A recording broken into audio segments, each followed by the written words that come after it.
نحمده ونصلي ونسلم على رسوله الكريم أما بعد فأعوذ بالله من الشيطان الرجيم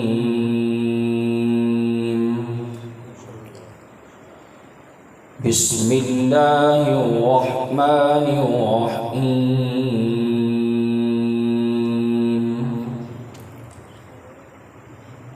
ما كان محمد أبا أحد من رجالكم ولكن رسول الله وخاتم النبيين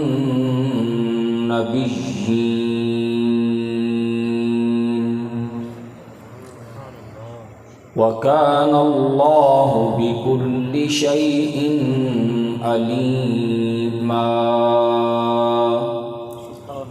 صدق الله العظيم وصدق رسوله النبي الكريم الأمين إن الله وملائكته يصلون على النبي يا أيها الذين آمنوا صلوا عليه وسلموا تسليما الصلاة والسلام عليك يا رسول الله وعلى آلك وأصحابك يا حبيب الله الصلاة والسلام عليك يا رحمة للعالمين وعلى آلك وأصحابك يا خاتم النبيين مولاي صل وسلم دائما أبدا على حبيبك خير الخلق كلهم.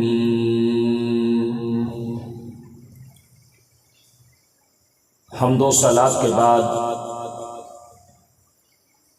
لائق صد احترام و تعظیم حضرات علماء کرام، اساتذہ کرام، معزز و محترم برادران اسلام، احباب محبت، السلام علیکم ورحمۃ اللہ وبرکاتہ۔ اللہ تعالیٰ کا بے حد فضل و کرم ہمارے شامل حال ہوا۔ اس مالک نے ہمیں توفیق بخشی اور سعادت کے یہ لمحے اور گھڑیاں عطا فرمائیں کہ ہم سب نبی کریم رؤوف الرحیم صلی اللہ علیہ وآلہ وسلم کی ولادت باسعادت کے اس پرنور ماہ مبارک میں اپنے کریم آقا علیہ السلام سے اظہار محبت کے لیے رسول محتشم صلی اللہ علیہ وسلم سے اپنی وفاؤں اور غلامی کا رشتہ مضبوط کرنے کے لیے اور معلم کائنات حضور ختمی مرتبت نبی آخر الزمان صلی اللہ علیہ وآلہ وسلم کی مبارک سیرت سے رہنمائی حاصل کرنے کے لیے سجائی گئی اس بابرکت بزم میں شریک ہیں۔ عزیز محترم حضرت مولانا محمد شفیع قادری صاحب نے سعادت کے ان لمحوں میں مجھے بھی شرکت کی دعوت دی۔ میں حسب وعدہ حاضر خدمت ہوں۔ اور جیسے ابھی اعلان کیا گیا ہے کہ آج کی اس مجلس میں جو گفتگو کا عنوان ہے وہ عقیدہ ختم نبوت ہے۔ میں انشاءاللہ قرآن و سنت کی روشنی میں اسی عنوان پر کچھ گزارشات آپ حضرات کی خدمت میں پیش کروں گا۔ آج کے عنوان کی مناسبت سے صحیفہ انقلاب کلام رب العالمین قرآن مجید برہان رشید سے سورہ طیبہ سورہ الاحزاب سے ایک آیہ مقدسہ کے جن مبارک کلمات کو میں نے تلاوت کرنے کی، آپ سب نے سماعت کرنے کی سعادت حاصل کی، اللہ تعالیٰ کا ارشاد ہے ما کان محمد ابا احد من رجالکم، محمد صلی اللہ علیہ وسلم تمہارے مردوں یعنی بالغ مردوں میں سے کسی کے باپ نہیں، ولیکن رسول اللہ و خاتم النبیین، لیکن اللہ کے رسول ہیں اور انبیاء میں آخری ہیں، وَقَانَ اللَّهُ بِكُلِّ شَيْءٍ عَلِيمًا، اور اللہ تعالیٰ ہر چیز کو جاننے والا ہے۔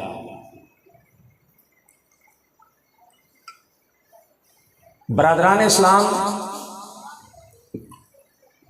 تمام انبیاء کرام علیہم السلام کی شریعتوں میں 3 عقائد بنیادی عقائد رہے ہیں اور جو ہر رسول محترم کی شریعت میں یکساں موجود رہے ہیں، جن پر ایمان لائے بغیر کسی بھی نبی محترم اور رسول محترم کا امتی مومن نہیں کہلا سکتا تھا، صاحب ایمان نہیں کہلا سکتا تھا۔ نمبر 1 عقیدہ توحید، کہ اللہ تعالیٰ کو اس کی ذات و صفات میں یکتا ماننا، صرف اسی کو لائق عبادت سمجھنا، صرف اسی ہی کو ساری کائنات کا خالق سمجھنا، اور اس کی ذات میں بھی کسی کو شریک نہ ٹھہرانا، اور وہ اس کی صفات جو اس کی ذات کے ساتھ خاص ہیں اس میں کسی کو اس کے ساتھ شریک نہ ٹھہرانا، اور وہ صفات جو کامن ہیں اس نے اپنے بندوں کو بھی عطا کر رکھی ہیں، کسی کو ان صفات میں اللہ کے برابر قرار نہ دینا، یہ عقیدہ توحید ہے۔ اس کے بعد دوسرا جو بنیادی عقیدہ ہے وہ ہے عقیدہ رسالت، کہ اللہ تعالیٰ نے بنی نوع انسانیت کی رہنمائی اور ہدایت کے لیے انہی میں سے افراد کو چنا، ان کے سر پہ نبوت و رسالت کا تاج سجایا، ان پر نبوت و رسالت کی وحی کی، انہیں احکام عطا کیے، جن کی تبلیغ کی انہیں ذمہ داری سونپی، اللہ تعالیٰ کے ان برگزیدہ بندوں نے اللہ کے پیغام کو، اللہ کے احکام کو اللہ کے بندوں تک پہنچایا، اور پھر اپنے کردار سے، اپنی سیرت سے، اپنے زمانے کے اور اپنی امت کے لوگوں کے لیے نمونہ اور اسوہ پیش کیا۔ اس پر ایمان رکھنا عقیدہ رسالت کہلاتا ہے۔ اور تیسرا جو بنیادی عقیدہ ہے وہ عقیدہ آخرت ہے، کہ یہ ہماری دنیا کی زندگی دارالعمل ہے، ہمیں یہاں اللہ تعالیٰ نے ہزار لکھوں نعمتوں سے سرفراز کر کے عقل و شعور، ہدایت، یہ سب کچھ دے کر، ایک نظام زندگی دے کر، ہمارے لیے ہر قسم کا راستہ اور اس کا انجام متعین کر کے ہمیں اختیار دیا ہے کہ ہم جیسے چاہیں اپنی دنیا کی زندگی گزاریں، بالآخر ہماری دنیا کی زندگی ختم ہونی ہے، ہم نے قبر اور عالم برزخ میں جانا ہے، پھر ایک دن آنا ہے جب اللہ تمام مخلوقات میں سے جس جس کا اس نے حساب لینا ہے اور ان کو جزا و سزا دینی ہے انہیں جمع کرے گا، انہیں جزا و سزا دے کر ان کے ابدی ٹھکانوں کی طرف بھیج دے گا۔ اسے عقیدہ آخرت کہا جاتا ہے۔ اگلی بات جو توجہ سے سمجھنے کی ضرورت ہے، دین اسلام کے بھی یہ تینوں بنیادی عقائد ہیں، عقیدہ توحید بھی، عقیدہ رسالت بھی اور عقیدہ آخرت بھی۔ لیکن دین اسلام میں اور شریعت محمدی صلی اللہ علیہ وسلم میں اور نبی کریم صلی اللہ علیہ وسلم کی مبارک بعثت کے بعد عقیدہ رسالت میں ایک اور شق کا اضافہ ہے۔ باقی حضرت آدم علیہ السلام سے لے کر جناب عیسیٰ علیہ السلام تک جتنے اللہ کے نبی اور رسول تشریف لائے ان کے لیے عقیدہ رسالت وہی تھا جو میں نے آپ کے سامنے عرض کیا۔ حضور صلی اللہ علیہ وسلم کی بعثت کے بعد اب عقیدہ رسالت میں ایک اور چیز بھی شامل ہے کہ ہمارے نبی اور ہمارے رسول سارے نبیوں کے امام اور سارے رسولوں کے سالار اور قائد، آپ جب دنیا میں تشریف لائے ہیں تو آپ اللہ کے آخری نبی بن کر اور آخری رسول بن کر تشریف لائے ہیں۔ اب کسی شخص کا اس وقت تک عقیدہ رسالت پر ایمان مکمل نہیں ہو سکتا جب تک وہ نبی کریم صلی اللہ علیہ وسلم کو آخری نبی تسلیم نہ کرے اور آخری رسول تسلیم نہ کرے، اور جب تک اس کے عقیدے میں یہ بات شامل نہ ہو کہ نبی کریم صلی اللہ علیہ وسلم کے اعلان نبوت کے بعد اب اللہ تعالیٰ کسی بھی انسان پہ نبوت اور رسالت کی وحی نہیں کرے گا۔ نبوت اور رسالت کا دروازہ قیامت اور قیامت کے بعد تک اب بند ہو چکا ہے۔ بعثت انبیاء کرام علیہ السلام کے سلسلے کی نبی کریم صلی اللہ علیہ وسلم کی ذات اقدس پر تکمیل ہو چکی ہے، اور عقیدہ رسالت کے ضمن میں ہی اسی عقیدے کو عقیدہ ختم نبوت کہا جاتا ہے۔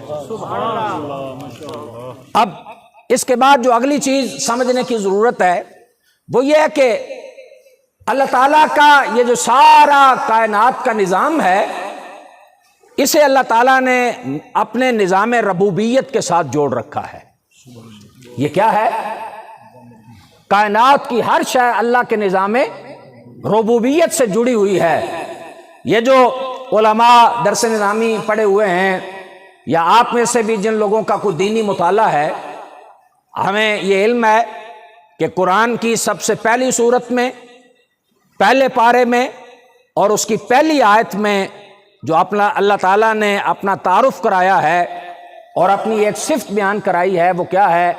الحمدللہ رب العالمین، اللہ سب جہانوں کا پالنے والا ہے۔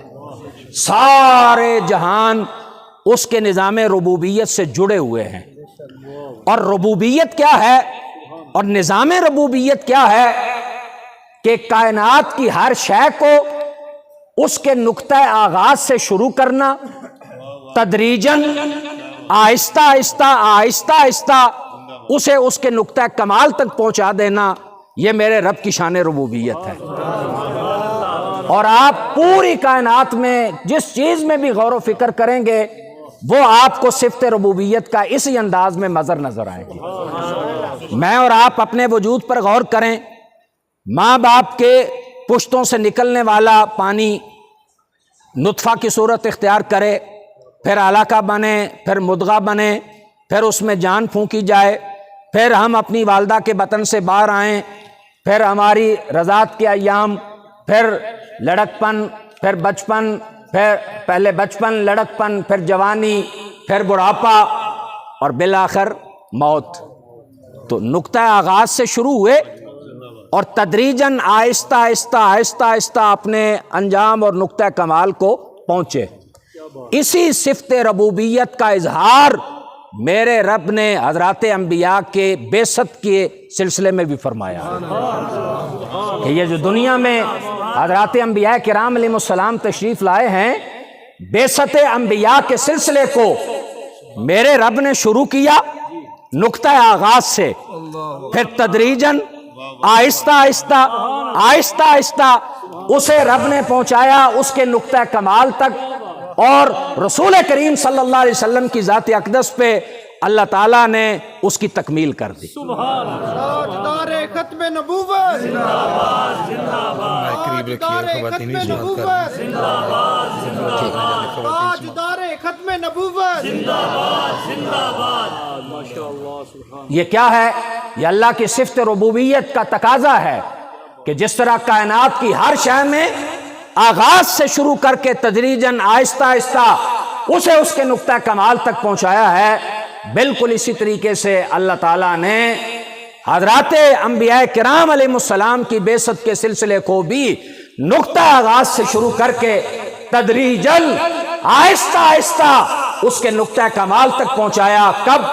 جب اس نے اپنے محبوب کریم علیہ السلام کے سر انور پہ تاج ختم نبوت سجایا، اور جب پروردگار عالم نے تمام انبیاء کرام علیہ السلام کے مقابلے میں علم بھی سب سے زیادہ دے کر، رب کائنات نے معجزات بھی سب سے زیادہ عطا کر کے، شان، رتبے، کمالات، عزتیں، بزرگیاں یہ بھی سب سے زیادہ عطا کر کے، اور پھر سارے انبیاء کے مقابلے میں اپنے محبوب علیہ السلام کی نبوت کے دائرہ کار کو بھی سب سے زیادہ پھیلا کر اور سب سے زیادہ جامع کر کے، جب اللہ تعالیٰ نے کائنات میں اپنے حبیب علیہ السلام کو آخری نبی اور آخری رسول بنا کر بھیجا، تو پھر رب کائنات نے سلسلہ بعثت انبیاء کی تکمیل فرما دی۔ نعرہ تکبیر، نعرہ رسالت، نعرہ حیدری، تاجدار ختم نبوت، تاجدار ختم نبوت۔ تیسری بات جو توجہ سے سمجھنے کی ہے کہ نبی کریم صلی اللہ علیہ وسلم کے بعد اب اللہ کا نبی کیوں نہیں آ سکتا؟ حضور صلی اللہ علیہ وسلم کے بعد اب اللہ کا نبی کوئی نیا کیوں نہیں آ سکتا؟ انبیاء کی بعثت اور رسولوں کی بعثت اب اس کی ضرورت کیوں نہیں ہے؟ اس کو ذرا توجہ سے سمجھیے، سنیے اور سمجھیے۔ آپ قرآن و سنت پہ غور کریں تو حضرات انبیاء کرام علیہ السلام کی بعثت کے اور دنیا میں جو تشریف آوری ہے اس کی 3 ضرورتیں ہیں۔ اس کی کتنی ضرورتیں ہیں؟ 3 ضرورتیں ہیں۔ نمبر 1 کہ اللہ تعالیٰ نے کسی نبی محترم کو جب بھیجا ہے تو کسی خاص قوم کا نبی بنا کر بھیجا ہے، کسی خاص جغرافیائی حد میں بسنے والوں کا نبی بنا کر بھیجا ہے۔ اب جب اس جغرافیائی حد سے باہر کوئی اور رہتا ہے تو اس کو نبوت کی ضرورت ہے، اور اس قوم کے علاوہ اگر کوئی اور قوم آباد ہے تو اس کو بھی نبی کی ضرورت ہے۔ اس لیے ایک نبی محترم کے ہوتے ہوئے دوسرے نبی بھی موجود رہے، اور ایک نبی محترم کے تشریف لے جانے کے بعد دوسرے نبی بھی تشریف جو ہے وہ لائے۔ دوسری ضرورت ہوتی ہے کہ جب اللہ کے نبی دنیا سے جائیں تو اللہ کے نبی کے دنیا سے جانے کے بعد اللہ کے نبی کی تعلیمات کو بدل دیا جائے، اس میں تعریف ہو جائے، اور اب ضرورت ہے کیا کہ دوبارہ دین کو اصلی شکل و صورت میں لایا جائے۔ اس لیے ایک نبی محترم کے بعد دوسرے، دوسرے کے بعد تیسرے، تیسرے کے بعد چوتھے، چوتھے کے بعد پانچویں، اور یہ سلسلہ بعثت انبیاء کا جاری رہا۔ اور تیسری ضرورت ہوتی ہے کہ اللہ تعالیٰ کی طرف سے ابھی دین ہی مکمل نہ کیا گیا ہو، اللہ تعالیٰ کی طرف سے ابھی نعمت ہی مکمل نہ کی گئی ہو، تو اب چونکہ ابھی تدریجاً دین چل رہا ہے، تکمیل نہیں ہوئی، تو ایک نبی محترم کے بعد دوسرے نبی، دوسرے کے بعد تیسرے، تیسرے کے بعد چوتھے، اور یہ سلسلہ چلتا رہا۔ لیکن اللہ کی عزت کی قسم، جب کائنات میں میرے اور آپ کے آقا مقتدائے مرسلہ، آفتاب ذوفشاں، چارہ ساز بے کساں، رازدار کن فکاں، خاتم پیغمبراں، سرور انس و جاں، باعث تزئین کائنات، وجہ نمود کائنات، شان کائنات، جان کائنات، مرکز کائنات، محور کائنات، وجہ نمود کائنات، باعث تخلیق کائنات، امام الانبیاء، حبیب کبریا، جناب محمد مصطفیٰ صلی اللہ علیہ وسلم اللہ کا نبی اور رسول بن کر تشریف لائے، میرے رب نے ان تینوں ضرورتوں کو پورا کر دیا۔ نعرہ تکبیر، نعرہ رسالت، تاجدار ختم نبوت، تاجدار ختم نبوت، تاجدار ختم نبوت۔ اللہ تعالیٰ نے بعثت انبیاء کی جو تینوں ضرورتیں تھیں نبی کریم صلی اللہ علیہ وسلم کو بھیج کر پورا کر دیا۔ اب اس کی ذرا تفصیل بھی سماعت کر لیں۔ الحم سے لے کر والناس تک اللہ کا قرآن پڑھیں، جتنے حضرات انبیاء کرام علیہ السلام کا تذکرہ ہے، جتنے محترم رسل اعظام علیہ السلام کا تذکرہ ہے، تو اللہ کیا فرماتا ہے؟ کوئی قوم عاد کا نبی، کوئی قوم سمود کا نبی، کوئی مدین والوں کا نبی، کوئی ایکا والوں کا نبی، کوئی رس والوں کا نبی، کوئی فلاں قوم کا نبی، کوئی فلاں قبیلے کا نبی۔ اب کیا ہے؟ چونکہ وہ صرف اس قوم کے نبی بن کر آئے تھے، اس قوم کے بعد نئی قوم آئی، اس قوم کے علاوہ دوسری قوم ہوئی، تو نبی کی ضرورت تھی، پیغام نبوت کی ضرورت تھی، اس لیے انبیاء کی بعثت کا سلسلہ چل رہا تھا۔ اب جب باری آئی نا نبی کریم کی بعثت کی، تو اللہ کا قرآن کیا کہتا ہے؟ میرا رب ارشاد فرماتا ہے، قل، اے پیارے حبیب آپ ارشاد فرما دو، یا ایھا الناس، اے پوری انسانیت، انی رسول اللہ علیکم جمیعا، مجھ محمد رسول اللہ کو تم تمام کی طرف اللہ نے اپنا رسول بنا کر بھیجا۔ اب قوم کی قید کوئی نہیں ہے، اب قبیلے کی قید کوئی نہیں ہے، اب بستی کی قید کوئی نہیں ہے، اب جو ہے رنگ اور بولی کی قید کوئی نہیں ہے۔ ہاں صرف ایک ہی قید ہے، اس کو ذرا توجہ سے سنیے گا۔ جس پہ الناس کا اطلاق ہوتا ہے، یہ الناس پہ الف لام جو ہے یہ استغراق کا ہے، کہ ناس کا اور انسانیت کا کوئی فرد ایسا نہیں جسے اس آیت میں مخاطب نہ کیا گیا ہو، اور جس کو یہ نہ کہا گیا ہو کہ اگر تم انسان کہلاتے ہو تو جو انسان کہلاتا ہے محمد رسول اللہ کی بعثت کے بعد قیامت تک کے لیے اس کے لیے نبی آمنہ کا لال ہے۔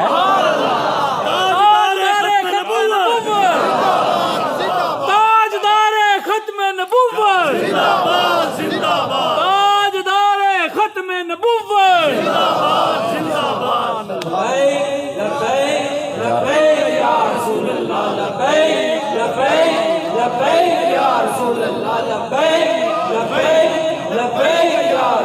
اس کو ذرا توجہ سے سمجھنا ہے کہ جس پہ الناس کا اطلاق ہوتا ہے نا، جس پہ الناس کا اطلاق ہوتا ہے کہ وہ انسان ہے، اس کے لیے تو نبی اور رسول جناب محمد مصطفیٰ ہیں، اور اگر کوئی بد نصیب اس انسانیت کے دائرے سے نکل گیا ہے اور وہ انسانوں میں شامل ہی نہیں ہے، تو وہ کوئی اور نبی ڈھونڈے اور تلاش کرے، وہ تو کوئی اور نبی اور رسول تلاش کرے۔ جس پہ الناس کا اطلاق ہوتا ہے پروفیسر عبد الرحمان صاحب، اس کے لیے نبی اور رسول جناب محمد مصطفیٰ صلی اللہ علیہ وسلم۔ اس لیے اللہ تعالیٰ فرما رہا ہے، حبیب فرما دو، اے پوری انسانیت، او ہیومن بینگ، انسانیت کا کوئی فرد ایسا نہیں جو اس آیت کا مخاطب نہیں، اور اس کو کیا بتایا جا رہا ہے؟ حبیب کہہ دو انی رسول اللہ علیکم جمیعا۔ اب ذرا اس پہ توجہ کیجئے، الناس پہ الف لام کا استغراق کا ڈالا اور آخر میں جمیعاً سے مزید تاکید پیدا کی کہ سب کے لیے نبی اور رسول کون ہے؟ اب جناب محمد مصطفیٰ صلی اللہ علیہ وسلم ہے، اور صرف انسانوں کے نہیں، صرف انسانوں کے نہیں۔ یہ قرآن تھا، اب ذرا صاحب قرآن کی بھی سنیے۔ میرے کریم آقا علیہ السلام کیا ارشاد فرماتے ہیں؟ انی ارسلت الی الخلق کافۃ بشیرا ونذیرا، میرے پروردگار نے مجھے پوری اپنی مخلوق کی طرف نبی اور رسول بنا کر بھیجا۔ یعنی محمد الرسول اللہ صلی اللہ علیہ وسلم صرف انسانوں کے نبی نہیں، اللہ کے پیارے حبیب کریم علیہ السلام اللہ کی ساری مخلوق کے نبی ہیں۔ اور یہ کیا ہے؟ یہ دونوں چیزیں، خاتم النبیین ہونا اور پوری مخلوق کا بشیر اور نذیر ہونا، یہ میرے نبی علیہ السلام کی وہ ان 6 صفات میں سے 2 ہیں جو اللہ تعالیٰ نے جناب آدم علیہ السلام سے لے کر عیسیٰ علیہ السلام تک کسی نبی اور رسول کو نہیں عطا کی۔ تاجدار ختم نبوت، تاجدار ختم نبوت، تاجدار ختم نبوت۔ مشہور میرے نبی علیہ السلام کا فرمان ہے، فضلت علی الانبیاء بست، مجھے اللہ تعالیٰ نے حضرات انبیاء پر 6 چیزوں سے فضیلت عطا کی ہے۔ اس کا ایک جملہ یہ ہے کہ میں ساری اللہ کی مخلوق کی طرف مبعوث کیا گیا ہوں، اور آخری جملہ یہ ہے ختم بی النبیون، اللہ تعالیٰ نے میں محمد پر نبوت اور رسالت کو مکمل کر دیا۔ تو جب یہ ضرورت پوری ہو گئی، جب یہ ضرورت پوری ہو گئی، کس اعتبار سے؟ قوم کے اعتبار سے، جغرافیائی حد میں بسنے کے اعتبار سے، اب یہ ضرورت پوری ہو گئی، اور جہاں تک زمانے کا تعلق ہے تو اب اس کو بھی پڑھ لیجئے۔ اللہ کے قرآن نے اس کا بھی فیصلہ کر دیا ہے۔ میرا رب ارشاد فرماتا ہے، تبارک الذی نزل الفرقان علی عبدہ لیکون للعالمین نذیرا، کہ اللہ کی ذات بابرکت ہے جس نے اپنے عبد کامل حضرت محمد رسول اللہ پر قرآن اتارا، جو حق و باطل کے درمیان فرق کرنے والا ہے۔ اور قرآن کیوں اتارا ہے؟ لیکون للعالمین نذیرا، تاکہ محمد رسول اللہ صلی اللہ علیہ وسلم سارے عالمین کے لیے ڈر سنانے والے ہوں۔ حضور سارے عالمین کے لیے، جیسے العالمین کا تعلق رب العالمین کے ساتھ ہے، اسی طرح العالمین کا تعلق نذیر للعالمین محمد مصطفیٰ صلی اللہ علیہ وسلم کے ساتھ ہے۔ جس طرح اللہ سارے عالمین کا رب ہے، محمد رسول اللہ صلی اللہ علیہ وسلم کیا ہیں؟ سارے عالمین کے کیا ہیں؟ ڈر سنانے والے ہیں، ان کے لیے بشیر ہیں، ان کے لیے نذیر ہیں۔ تو اللہ نے یہ ضرورت پوری کر دی۔ دوسری ضرورت کیا تھی؟ کہ دین کی تکمیل نہیں ہوئی۔ کیا ہوا؟ دین کی تکمیل نہیں ہوئی۔ اب ذمہ داری سے عرض کرتا ہوں، سارا قرآن پڑھیے، تورات پڑھیے، انجیل پڑھیے، زبور پڑھیے، جہاں جہاں کوئی سابقہ انبیاء کا کوئی صحیفہ کسی صورت میں ملتا ہے تو اس کو پڑھیے، اور سب کو پڑھ لیجئے۔ ذمہ داری سے عرض کر رہا ہوں، ساری ان کتابوں کو پڑھیے، حضرت آدم علیہ السلام سے لے کر عیسیٰ علیہ السلام کی ذات اقدس تک میرے رب نے کسی نبی کے لیے اور کسی رسول محترم کے لیے نہ یہ وحی اتاری، نہ کسی صحیفے میں، نہ کسی کتاب میں یہ آیت اتاری کہ تمہارے لیے دین مکمل کر دیا گیا ہے۔ یہ تکمیل دین کی بشارت کسی کو نہیں عطا کی، اور یہ تکمیل دین کی خوشخبری کس کی کو نہیں عطا کی؟ یہ کس کو عطا کی ہے؟ یہ اس کو عطا کی ہے کہ جن کو جب جناب آدم کا خمیر تیار کیا جا رہا تھا تو اپنے ہاں لکھ دیا تھا، انی مکتوب عند اللہ خاتم النبیین و ان آدم لمجدل طینہ۔ جب آدم کا خمیر ابھی گویا جا رہا تھا، فیصلہ کر دیا گیا تھا، محمد رسول اللہ خاتم النبیین ہے۔ تو یہ تکمیل دین کی بشارت اللہ نے اسی رسول کو عطا کی ہے، اسی رسولوں کے سالار کو عطا کی ہے۔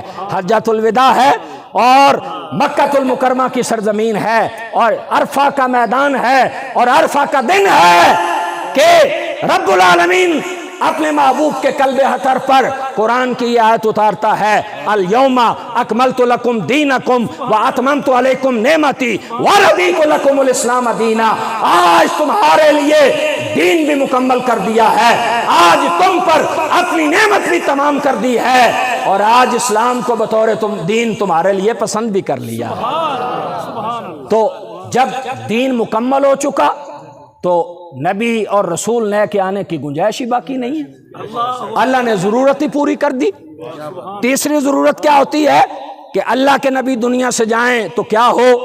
اللہ کے نبی کے دنیا سے جانے کے بعد جو کتاب آئی تھی اس میں تعریف ہو جائے، تبدیلیاں ہو جائیں، جیسے انجیل میں تعریف ہوئی، تورات میں تعریف ہوئی، اور وہ کتابیں اپنی اصل زبان میں نہیں ملتی، لینگویج بدل چکی ہے، ٹیکسٹ بدل چکا ہے، اندر جو احکام ہیں وہ بدل چکے ہیں۔ اب کیا ہوتا تھا جب اس قسم کی تبدیلیاں ہوتی جب اعتقادی خرابیاں ہوتی، جب توحید سے لوگ شرک کی طرف جو ہے وہ چلے جاتے، تو اب کیا ضرورت ہوتی؟ پھر ایک نبی کی ضرورت ہوتی، اور پھر ایک رسول محترم کی ضرورت ہوتی۔ اور جب میرے آقا صاحب قرآن صلی اللہ علیہ وسلم تشریف لائے، اللہ نے اس ضرورت کو بھی پورا کر دیا ہوا ہے۔ اس کو غور سے سنیے اور سمجھیے کہ امت مسلمہ کے لیے ہدایت اور رہنمائی کے اولین دو سورس ہیں، اولین دو چشمے ہیں، سرچشمے، ایک کتاب اللہ اور دوسری سنت نبوی۔ اللہ کی عزت کی قسم 14.25 صدیاں گزر جانے کے باوجود کتاب اللہ بھی محفوظ، 14.25 صدیاں گزر جانے کے باوجود میرے نبی کی سنت بھی محفوظ، قرآن بھی محفوظ اور رسول کریم علیہ السلام کی سنت بھی محفوظ۔ جب قرآن محفوظ ہے، سنت محفوظ ہے، دین محفوظ ہے، عقیدہ محفوظ ہے، تعلیمات محفوظ ہیں، تو پھر نبی نئے کی گنجائش ہی کہاں ہے؟ پھر نئے نبی کی ضرورت ہی کہاں ہے؟ اور جہاں تک قرآن کی حفاظت کا تعلق ہے تو اللہ نے اپنے ذمہ کرم پر لے رکھا ہے، اِنَّا نَحْنُ نَزَّلْنَا الذِّكْرَ وَإِنَّا لَهُ لَحَافِظُونَ۔ اس قرآن کا اتارا بھی ہم نے ہے، اس کی حفاظت بھی ہم فرمائیں گے۔ اس کتاب کو اتارا بھی ہم نے، اس کی حفاظت بھی ہم کریں گے۔ اور پھر قرآن نے کہا نہ دائیں سے، نہ بائیں سے، نہ آگے سے، نہ پیچھے سے اس میں باطل داخل نہیں ہو سکتا، اس میں تغیر و تبدل نہیں ہو سکتا۔ اور توجہ سے سنیے، میں ذمہ داری سے عرض کر رہا ہوں، اللہ کی عزت کی قسم قرآن کے الفاظ بھی محفوظ ہیں، اور میرے نبی نے جو قیامت تک کے لیے امت کو معنی بتا دیے ہیں، قیامت تک کے لیے قرآن کا وہ مفہوم بھی محفوظ رہے گا۔ تاجدار ختم نبوت زندہ باد، زندہ باد، ختم نبوت زندہ باد، زندہ باد، تاجدار ختم نبوت زندہ باد، زندہ باد۔ اگر قرآن کے الفاظ کو کسی نے تبدیل کرنے کی کوشش کی، اس میں شکوک و شبہات پیدا کرنے کی کوشش کی، تو امت نے اس کا بھی منہ توڑ دیا۔ اور اگر قرآن کے رسول اللہ صلی اللہ علیہ وسلم کے بیان کردہ کسی مفہوم کو بھی کسی بدبخت نے تبدیل کرنے کی کوشش کی، تو امت نے اس کو بھی بتا دیا نبی کے غلام زندہ ہیں، اور غلام ہیں، غلامی رسول میں میرے نبی علیہ السلام کی امت کے ہوتے ہوئے نہ الفاظ میں تبدیلی ہو سکتی ہے، اور نہ معنی اور مفہوم جو حضور صلی اللہ علیہ وسلم متعین کر چکے ہیں ان میں کوئی تبدیلی جو ہے وہ ہو سکتی ہے۔ قرآن محفوظ ہے، اس کے بعد سنت نبوی۔ توجہ سے سنیے، میں بھی زندگی میں بہت کم دفعہ آپ نے یہ سنا ہو یا اس طرح سنا ہو، اللہ کی عزت کی قسم جائیے پورے انبیاء کی امتوں کی تاریخ کو کھنگالیے، پوری دنیا کی قوموں کی زندگیاں پڑھیے، میرے نبی علیہ السلام کی امت کے علاوہ کوئی دوسری امت نہیں ملے گی، اور مسلمان قوم کے علاوہ کوئی دوسری قوم نہیں ملے گی جس نے اپنے نبی علیہ السلام کے دہنے اقدس سے نکلنے والا ہر لفظ، ہر حرف اور مصطفیٰ کا ہر عمل یوں محفوظ کیا ہے جیسے محفوظ کرنے کا حق ہے۔ نعرہ تکبیر، نعرہ رسالت، نعرہ رسالت۔ اب جائیے، چیلنج ہے میرا، سٹڈی کیجئے قوموں کی تاریخ کو، انبیاء کی امتوں کی تاریخ کو، اور آپ کو حیرت ہوگی میرے نبی علیہ السلام کی حدیث کی حفاظت کے لیے، حدیث کی حقانیت کے لیے، حدیث کی انتھیٹسٹی کے لیے اس امت کے علماء نے اپنی ساری زندگیاں لگائیں۔ صحابہ سے لے کر آج تک امت کے علماء نے کیا کیا؟ پوری زندگیاں لگائیں، زندگیاں وقف کی، اور میرے نبی علیہ السلام کی حدیث کو قبول کرنے کے لیے امت کے ہاں کیا کڑا معیار تھا۔ حضرت امام بخاری کے حوالے سے بھی ہے اور کسی اور محدث کے حوالے سے بھی ہے، بہت لمبا سفر طے کر کے کسی شخص کے پاس پہنچے جس کے متعلق یہ تھا کہ یہ نبی کریم علیہ السلام کی حدیث کو بیان کرتا ہے، تو اس سے حضور کی حدیث سننے کے لیے پہنچے۔ جب پہنچے تو کیا دیکھا کہ اس نے یوں اپنی جھولی پھیلا رکھی ہے اور جھولی پھیلا کر وہ اپنے جانور کو اپنے قریب بلا رہا ہے کہ شاید اس کی جھولی میں کوئی چارہ ہے، شاید اس کی جھولی میں کوئی دانہ ہے کہ جانور آئے اور وہ چارہ کھا لے اور وہ دانہ کھا لے۔ اب جیسے ہی جانور قریب آیا تو اس نے جھولی چھوڑ دی جو خالی تھی۔ اب جیسے جھولی چھوڑی تو وہ محدث امام بخاری یا کوئی اور جو اس سے حدیث رسول سننے کے لیے گئے تھے، انہی قدموں واپس پلٹنا شروع کر دیا، انہی قدموں واپس پلٹنا شروع کر دیا۔ انہوں نے پوچھا کہ کون؟ تو اب زیادہ جو روایتیں ہیں وہ ہیں حضرت امام بخاری کے بارے میں۔ کہا محمد بن اسماعیل بخاری۔ کہا کس لیے آئے تھے؟ کہا آپ سے حضور کی حدیث سننے کے لیے۔ تو کہا واپس کیوں جا رہے ہو؟ کہا دل نہیں مانتا۔ کہا دل نہیں مانتا۔ انہوں نے کہا کیوں نہیں دل مانتا؟ کہا میرے دل میں آ گیا ہے جو جانور کو دھوکہ دے سکتا ہے وہ کسی کو بھی دھوکہ دے سکتا ہے، تو ایک بے زبان کو دھوکہ دینے والے سے میں نبی کا فرمان کیسے سنوں؟ میں اس سے حضور کی حدیث کیسے لوں؟ یہ تھا معیار۔ اور پھر آگے سنیے، اس امت کی انفرادیت ہے کہ علم اسماء الرجال کی صورت میں اس امت نے 6 لاکھ سے زیادہ لوگوں کی پوری زندگیوں کے حالات محفوظ کیے ہیں سینکڑوں کتابوں میں، صرف مصطفیٰ کی حدیث کی حفاظت اور حقانیت کے لیے۔ پوری دنیا میں کوئی دوسری مثال دکھائیے، پوری دنیا میں کوئی دوسری مثال دکھائیے، آپ کو نہیں ملے گی۔ حدیث بیان کرنے والے کا نام، اس کے باپ کا نام، اس کا قبیلہ، اس کے استاد، اس کے شاگرد، اس کا تقویٰ، اس کی قوت یاداشت جوانی میں کیسی تھی، بڑھاپے میں کیسی تھی، کہیں کوئی خلل تو نہیں آ گیا، کہیں وہ علی اعلان گناہ کبیرہ کا ارتکاب تو نہیں کرتا تھا۔ یہ ساری چیزیں مد نظر رکھ کر کم از کم 6 لاکھ سے زیادہ لوگوں کے حالات زندگی امت نے صرف میرے نبی کی حدیث کی حفاظت کے لیے جمع کیے ہیں۔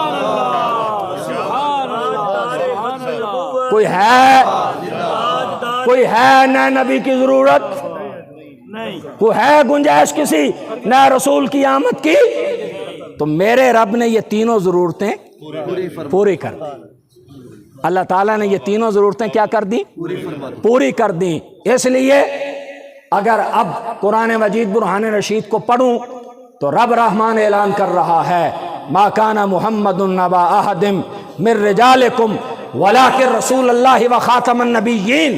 اور اگر مصطفیٰ کریم علیہ الصلوۃ والتسلیم کے فرمان پڑھوں تو میرے آقا علیہ السلام ارشاد فرماتے ہیں مثلی و مثل انبیاء الذین من قبلی کمثل رجل بنا دارا فاجملہ فاحسنہ الا موضع لبنۃ، کہ میری اور مجھ سے پہلے حضرات انبیاء کرام علیہ السلام کی مثال اس شخص جیسی ہے جس نے ایک گھر بنایا، جس نے ایک بلڈنگ بنائی، بلڈنگ بڑی خوبصورت ہے، بلڈنگ بڑی مکمل ہے، البتہ ایک گوشے میں ایک اینٹ کی جگہ خالی چھوڑ دی گئی ہے۔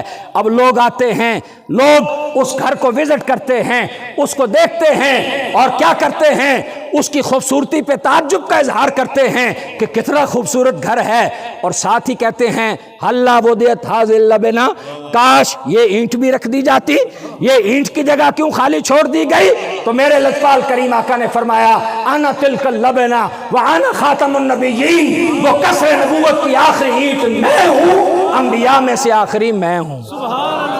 میرے رب نے میری ذات پہ قصر نبوت کو مکمل کر دیا ہے، اور میں اللہ کا آخری نبی اور آخری رسول بن کر تشریف لایا ہوں۔ پھر میرے کریم آقا علیہ السلام ارشاد فرماتے ہیں لی خمسۃ اسماء، میرے 5 مشہور نام ہیں، میرے 5 زیادہ مشہور نام ہیں۔ اور یہاں توجہ سے سنیے گا، رسول اللہ علیہ السلام کے 2 ذاتی نام ہیں، اور علماء کی اکثریت کے مطابق 1000 صفاتی نام ہیں، اور ایک اور علماء کی جماعت کے مطابق مصطفیٰ کے 3000 صفاتی نام ہیں۔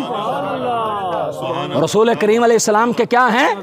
3000 صفاتی نام ہیں، اور حضور کا ہر صفاتی نام میرے نبی کی ہر نعت ہے، حضور کی ایک عظمت ہے، رسول اللہ کی ایک شان ہے۔ آج موضوع نہیں، پھر کبھی زندگی میں موقع ملا تو آپ کو سمجھائیں گے بھی کہ ایک ایک جو نام ہے وہ کیسے رسول اللہ کی عظمتوں کو بیان کرتا ہے، اور ہر نام میں میرے نبی علیہ السلام کی کیا کیا شان پنہا اور پوشیدہ ہے۔ تو حضور نے فرمایا میرے 5 مشہور نام ہیں، انا محمد، میں محمد ہوں۔ کون محمد؟ الذی جمعت لہ خصائل المحمودہ، وہ ذات ہے جس میں میرے رب نے ساری پسندیدہ خوبیوں کو جمع کر دیا۔ محمد کس کو کہتے ہیں؟ جس میں تمام صفات محمودہ کو جمع کر دیا گیا ہے۔ جیسے اللہ وہ ذات الباری کا اسم جلالت ذاتی نام ہے، اور علماء نے فرمایا اللہ اس کو کہتے ہیں کہ مستجمع لجمیع صفات الکمال، جو تمام صفات کمال کا جامع ہو وہ اللہ ہے، اور جس میں صفات محمودہ ساری جمع کر دی ہیں وہ محمد ہے۔ تو نبی کریم علیہ السلام نے فرمایا میرا نام محمد، الذی یحمد حمدا بعد حمد، جس کی بار بار تعریف کی جائے، جس کی بار بار تعریف کی جائے، اور اتنی تعریف کر کے بھی جو بھی کہے تو وہ کیا کہے؟ بعد از خدا بزرگ توئی، قصہ مختصر۔ وہ کیا کہے؟ لا یمکن الثناء کما کان حقہ، بعد از خدا بزرگ توئی، قصہ مختصر۔ پھر میرے کریم آقا علیہ السلام فرمائیں انا احمد، میرا دوسرا نام احمد ہے۔ احمد اس میں تفضیل کا صیغہ ہے، زیادہ تعریف کرنے والا، یعنی اللہ کی مخلوق میں اللہ کی شایان شان سب سے بہتر رب کی تعریف اور سب سے زیادہ رب کی تعریف کرنے والے وہ بھی میرے اور آپ کے کریم آقا ہیں، اور وہ بھی حضور ختمی مرتبہ جناب محمد مصطفیٰ صلی اللہ علیہ وسلم کی ذات اقدس ہے۔ پھر میرے کریم آقا نے فرمایا انا الماہی، میرا تیسرا نام ماہی ہے۔ ماہی کا مطلب ہے مٹانے والا، ماہی کا مطلب ہے ختم کرنے والا، اور میرے رب نے میرے ذریعے سے کائنات سے کفر و شرک کو مٹا دیا ہے۔ میں کائنات سے کفر و شرک کو مٹانے کے لیے آیا ہوں۔ پھر میرے کریم آقا علیہ السلام فرماتے ہیں انا الحاشر، میرا اگلا نام کہ میں حاشر ہوں، یحشر الناس علی قدمیہ، اب لوگ میرے قدموں پہ اٹھائے جائیں گے، اب حشر ہوگا تو میرے قدموں پر ہوگا۔ اور میرے کریم آقا علیہ السلام نے فرمایا انا العاقب، میں عاقب ہوں، الذی لیس بعدہ احد، جس کے بعد کوئی اور نہیں آئے گا، جس کے بعد اب کوئی اور نیا نبی اور رسول نہیں آئے گا۔ اور اس لیے تیسری حدیث طیبہ سماعت فرمائیے، میرے لجپال کریم آقا نے ارشاد فرمایا بعثت انا والساعہ کہاتین، مجھے اور قیامت کو یوں بھیجا گیا۔ یہ ذرا 2 انگلیوں کا اشارہ اس کو دیکھیے، مجھے اور قیامت کو یوں بھیجا گیا، میرے بعد نبی کوئی نہیں نیا آئے گا، میرے بعد قیامت آئے گی، میرے بعد کیا آئے گی؟ قیامت آئے گی۔ اور میرے کریم آقا علیہ السلام نے ارشاد فرمایا نحن الاولون والآخرون، ہم پہلے بھی ہیں، ہم بعد والے بھی ہیں، ہم اول بھی ہیں، ہم آخر بھی ہیں۔ عرض کیا اللہ کے پیارے حبیب علیہ السلام کیسے؟ کہا دنیا میں بھیجے جانے کے اعتبار سے ہم آخر ہیں، جنت میں جانے کے اعتبار سے اول ہیں۔ ہمیں ہمارے رب نے دنیا میں رکھا تو کیا کہیا؟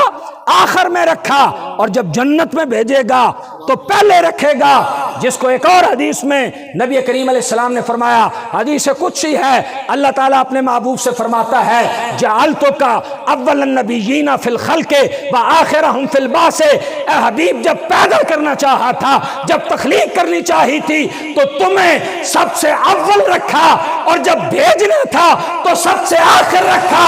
کیوں؟ کہ تم کائنات کی اصل ہو، اور جو اصل مدرک ہوتا ہے آغاز بھی اسی سے ہوتا ہے اور اختتام بھی اسی پر ہوتا ہے، آغاز بھی اسی پر ہوتا ہے۔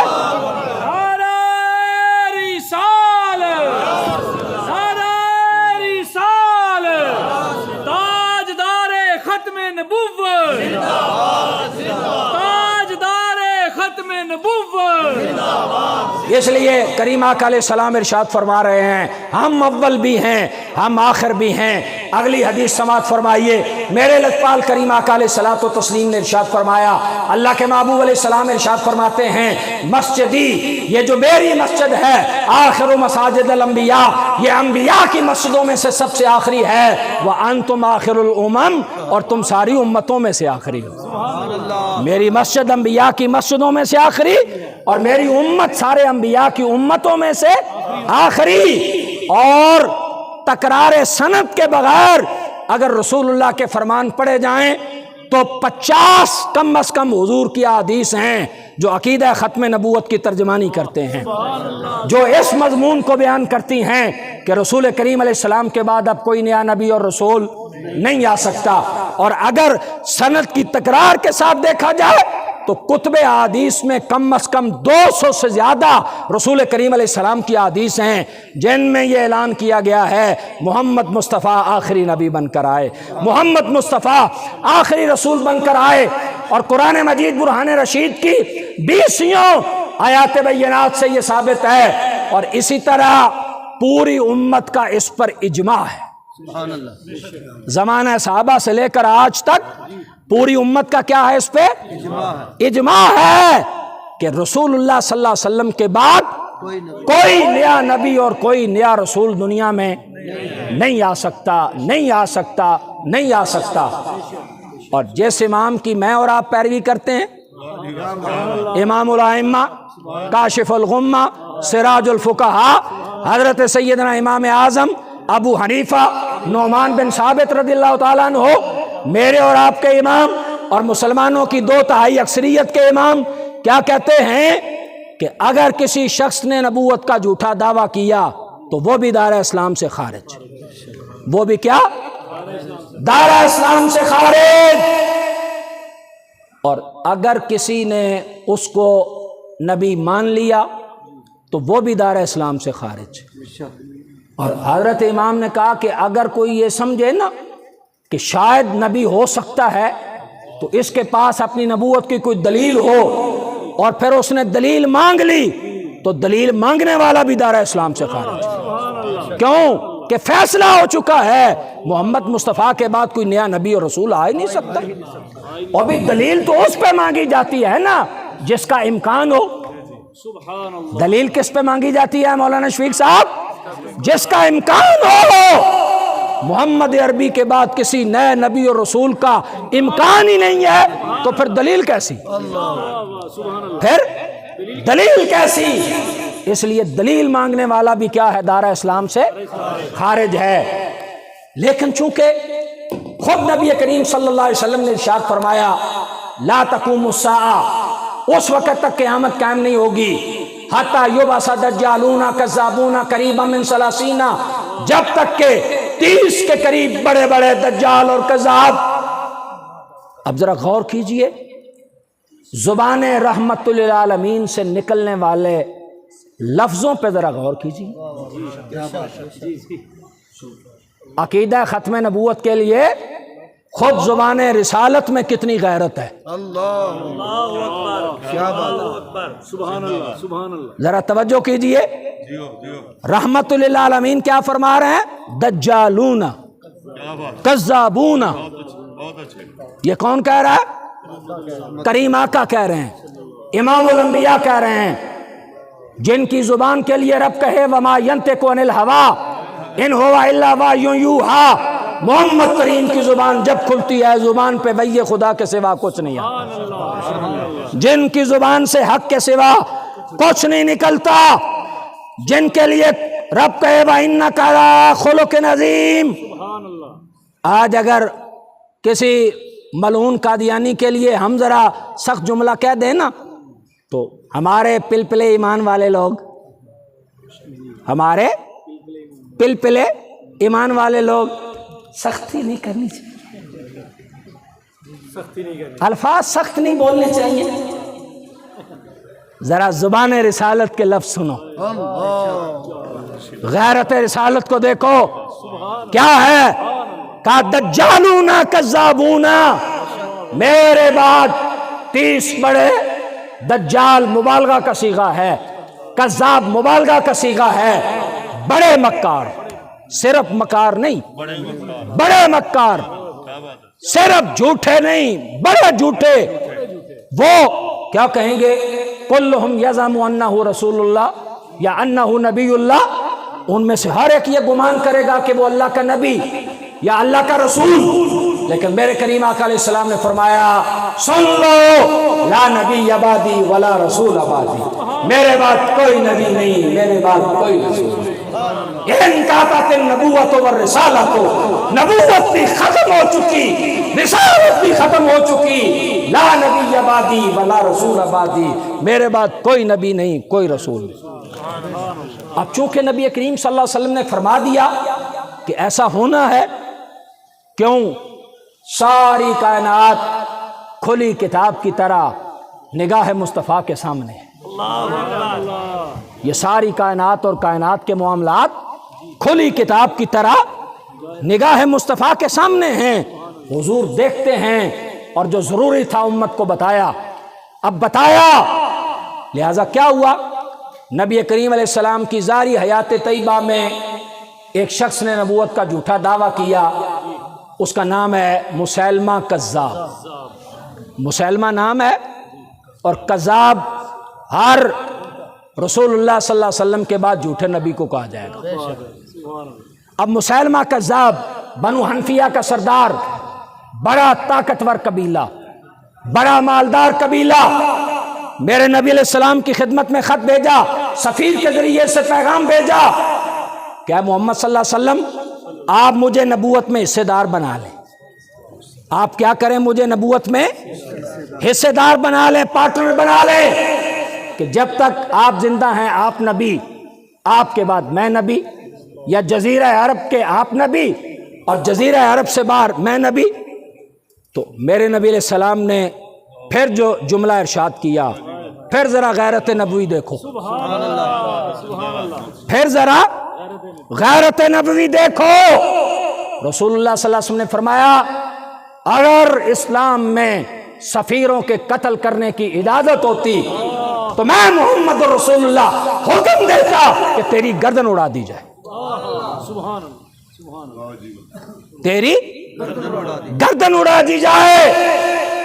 اور ختم نبوت کی حساسیت کیا ہے مسئلے کی، اور اس کی اہمیت کیا ہے؟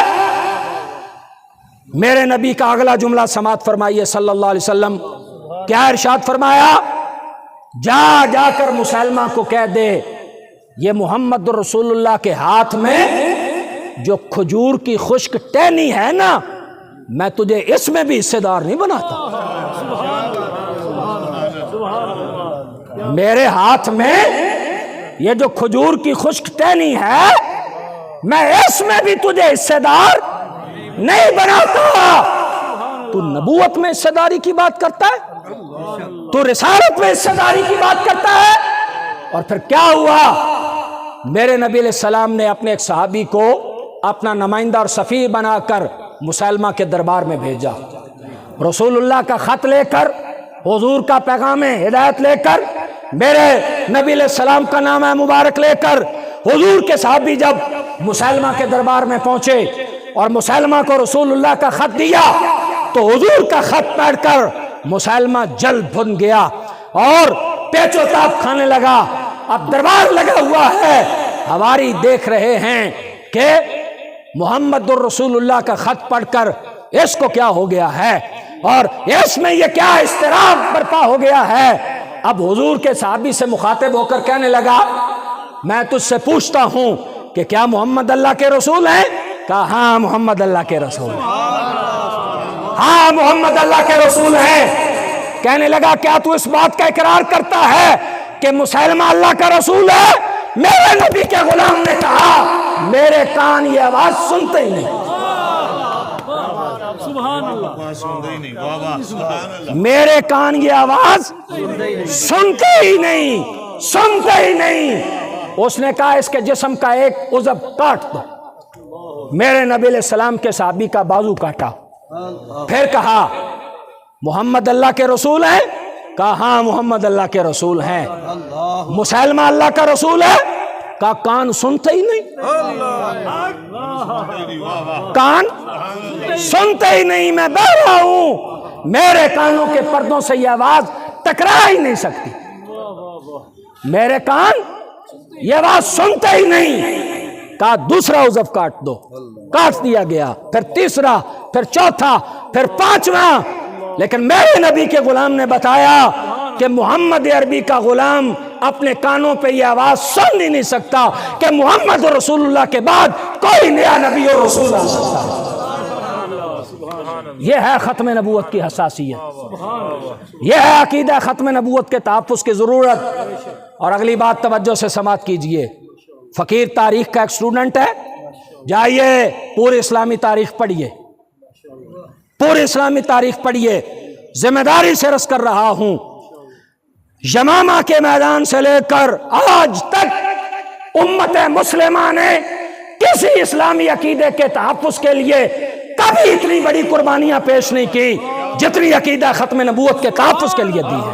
تاجدار ختم نبوت زندہ باد، تاجدار ختم نبوت زندہ باد، زندہ باد۔ ذرا غور کیجئے، سنیے تاریخ، غزوہ بدر، احد، خندق، حنین، طائف، موتا، سارے میرے نبی کے غزوات علیہ السلام، حضور علیہ السلام کے سارے سرایا، سب کی تعداد کاؤنٹ کرو، کتنے مسلمان شہید ہوئے، کتنے کافر واصل جہنم ہوئے، کتنے عیسائی مارے گئے، کتنے یہودی واصل جہنم ہوئے۔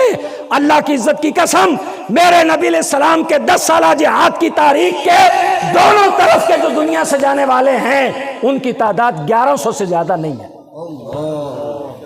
ان کی تعداد 1100 سے زیادہ نہیں۔ اور صرف یمامہ کے میدان میں جام شہادت نوش کرنے والے صحابہ کی تعداد 1200 ہے۔ صرف یمامہ کے میدان میں حضرت مولانا میرے نبی علیہ السلام کے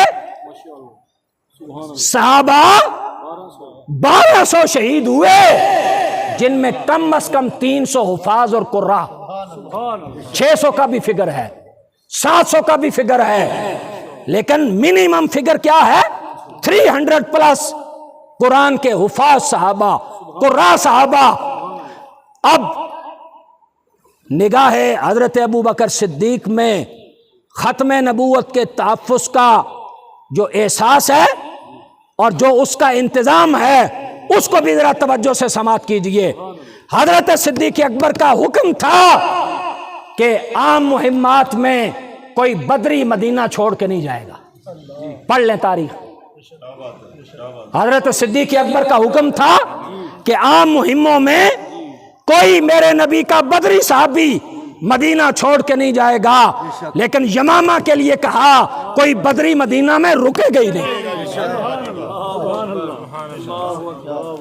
کوئی بدری مدینہ میں رکے گئی نہیں، سارے بدری بھی جائیں، سارے احد والے بھی جائیں اور سارے حدیبیہ والے بھی جائیں۔ کیوں؟ حضرت صدیق اکبر جانتے تھے یہ ہے میرے نبی کی یکتا عظمت کا معاملہ۔ تاج ختم نبوت کیا ہے؟ ساری کائنات میں رسول اللہ کی یکتا عظمت ہے۔ میں نے پہلے آپ کو حدیث پڑھ کر سنائی ہے، فضلت علی الانبیاء بست، آخری جملہ ختم بی النبیون، یہ میرے آقا کی یکتا عظمت ہے۔ اور حضور کی عظمت پہ کوئی ڈاکہ ڈالے اور صدیق اکبر پھر انتظام نہ کرے، اور صدیق اکبر پھر قیامت تک آنے والی میری نبی علیہ السلام کی امت کو گائیڈ لائن نہ دے دے۔ یہ گائیڈ لائن دی جا رہی ہے کیا؟ کوئی بدری مدینہ میں نہیں رکے گا، کوئی احد والا نہیں رکے گا، کوئی حدیبیہ والا نہیں رکے گا، سارے جاؤ۔ اور مسیلمہ کذاب کو واصل جہنم کیا گیا۔ اور صحابہ کا جذبہ بھی ذرا سنو، میرے نبی کے صحابی ہیں، نام ہے حضرت ثابت بن قیس۔ نام کیا ہے؟ حضرت ثابت بن قیس رضی اللہ تعالیٰ عنہ، بڑے جلیل القدر صحابی ہیں، انصاری صحابی ہیں۔ اب جب یمامہ کے میدان میں دیکھا کہ دشمن تو ہار ماننے کے لیے تیار نہیں، کاٹ کاٹ کے ہم تھک گئے ہیں، اور 1200 صحابہ کٹ بھی چکے ہیں، شہید بھی ہو چکے ہیں، لیکن یہ ہار ماننے کے لیے تیار نہیں۔ اپنے ساتھی سے کہا کل صبح جب میدان جہاد میں جائیں گے نا تو کچھ انوکھا کریں گے، کچھ منفرد کریں گے۔ کیوں؟ مسئلہ ختم نبوت کا ہے۔ مسئلہ کیا ہے؟ ختم نبوت کا ہے۔ بات ہے عقیدہ ختم نبوت کے تحفظ کی، بات ہے میرے نبی علیہ السلام کے یکتا عظمت کے تحفظ کی۔ انہوں نے کہا ثابت کیا کرنا چاہتا ہے؟ کہا کل جب یمامہ کے میدان میں جائیں گے تو گڑھا کھود لیں گے. کیا کریں گے؟ گڑھا کھودیں گے اور آدھا آدھا دھڑ زمین میں دفن کر دیں گے. مٹی میں اپنا نیچے والا آدھا آدھا دھڑ دفن کر دیں گے، گاڑ دیں گے، تاکہ نبی کریم علیہ السلام کے عقیدہ ختم نبوت کے تحفظ کے لیے جسم کٹ تو جائے، ایک پیر بھی پیچھے نہ ہٹے. تاجدار ختم نبوت، تاجدار ختم نبوت، تاجدار ختم نبوت. ہر صحابی نبی جنتی جنتی، ہر صحابی نبی جنتی جنتی. ہر صحابی نبی. اب کیا کیا؟ اگلے دن اسی انداز میں اپنے نبی کی یکتا عظمت پہ قربان ہو گئے. حضرت ثابت شہید ہو گئے. اب شہید ہوئے تو کیا ہوا؟ ایک مسلمان نے ان کے جسم سے زرہ اتار لی اور لے جا کے اپنے خیمے میں چھپا دی، رکھ دی. رات ہوئی، حضرت ثابت مسلمانوں کے کمانڈر حضرت سیف اللہ خالد بن ولید کے خواب میں آ گئے اور کہا اٹھ خالد، فلاں خیمے میں جا، جس کی علامت یہ ہے کہ لمبی رسی والا گھوڑا باندھا گیا ہے. اندر داخل ہوگا تو ایک کجاوا نظر آئے گا، کجاوے کو اٹھانا تو نیچے ہنڈیا آئے گی، ہنڈیا کے نیچے میری زرہ رکھی گئی ہے، وہاں سے لے جا کے جملہ کہوں ذرا، عقیدہ اور جملہ عطا کروں. وہ سرکار کا غلام اور میرے نبی کی عزت اور عظمت پہ جان وارے، تو جان وارنے کے بعد اللہ شعور یہ دے، آنکھیں یہ دے، زندگی یہ دے، احساس دے کہ زرہ اتار کون رہا ہے، رکھ کہاں رہا ہے. اب شہید ہونے کے بعد اگر نبی علیہ السلام کی جان پہ، ذات پہ، حضور کی عظمت پہ جان قربان کرنے والے میرے نبی کی غلام کی زندگی کا یہ عالم ہے تو پھر میرے آقا کی زندگی کا عالم کیا ہوگا؟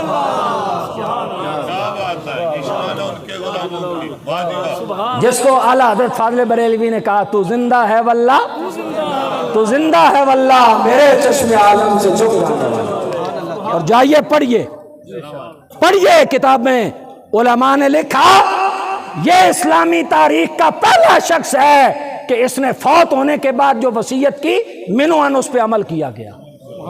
حضرت خالد گئے، وہاں سے زرہ لی، مدینہ طیبہ میں گئے تو حضرت ثابت کا حضرت صدیق اکبر کو سلام پیش کیا اور کہا، اس نے کہا تھا میرا قرض اتارا جائے، وہ قرض اتارا گیا.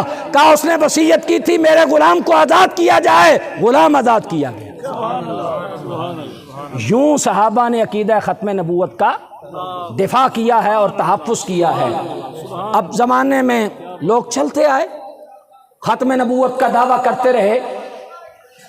برے صغیر کے لوگوں کے لیے اللہ کی ایک آزمائش، ایک امتحان، ایک ملعون یہاں بھی پیدا ہوا، ایک دجال یہاں بھی آیا جس کا نام ہے مرزا غلام احمد قادیانی. گرداسپور کے قصبے قادیان میں پیدا ہوا، انگریز کی چھتری کے نیچے پلا. اپنی زندگی میں کئی دعوے کیے. پہلا دعویٰ کیا محدث صاحب الہام ہونے کا، پھر دعویٰ کیا مجدد ہونے کا، پھر دعویٰ کیا مثل مادی ہونے کا، پھر دعویٰ کیا عین مادی ہونے کا، پھر دعویٰ کیا مثل مسیح موعود ہونے کا، پھر دعویٰ کیا عین مسیح موعود ہونے کا، پھر دعویٰ کیا ذلی نبی ہونے کا، بروزی نبی ہونے کا، غیر تشریح نبی ہونے کا، اور پھر دعویٰ کیا حقیقی نبی ہونے کا. اور جس پہ جہنم میں پہنچا وہ دعویٰ ہے الیاذ باللہ سارے نبیوں سے افضل ہونے کا، سارے نبیوں سے افضل ہونے کا.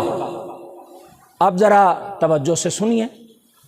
جیسے ہی انگریز نے تیار کیا تھا، کیونکہ انگریز دیکھ چکا تھا، تقریباً 100 سال کے قریب حکومت کر چکا ہوں، مدرسے بند کر دیے ہیں، ہزاروں علماء شہید کر چکا ہوں، نظام تعلیم بدل دیا ہے، کاروبار سارے ان کے چھین لیے ہیں، محتاج کر دیا ہے ان کو، لیکن پھر بھی غلبہ نہیں پا سکا.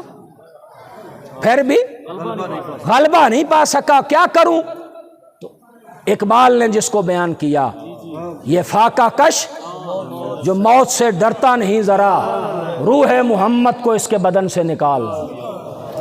کہا کہ یہ برے صغیر کے مسلمانوں سے جب تک روح محمد نہیں نکالو گے نا تب تک تم کامیاب نہیں ہو سکتے۔ اب روح محمدی کو نکالنے کے لیے کیا کیا؟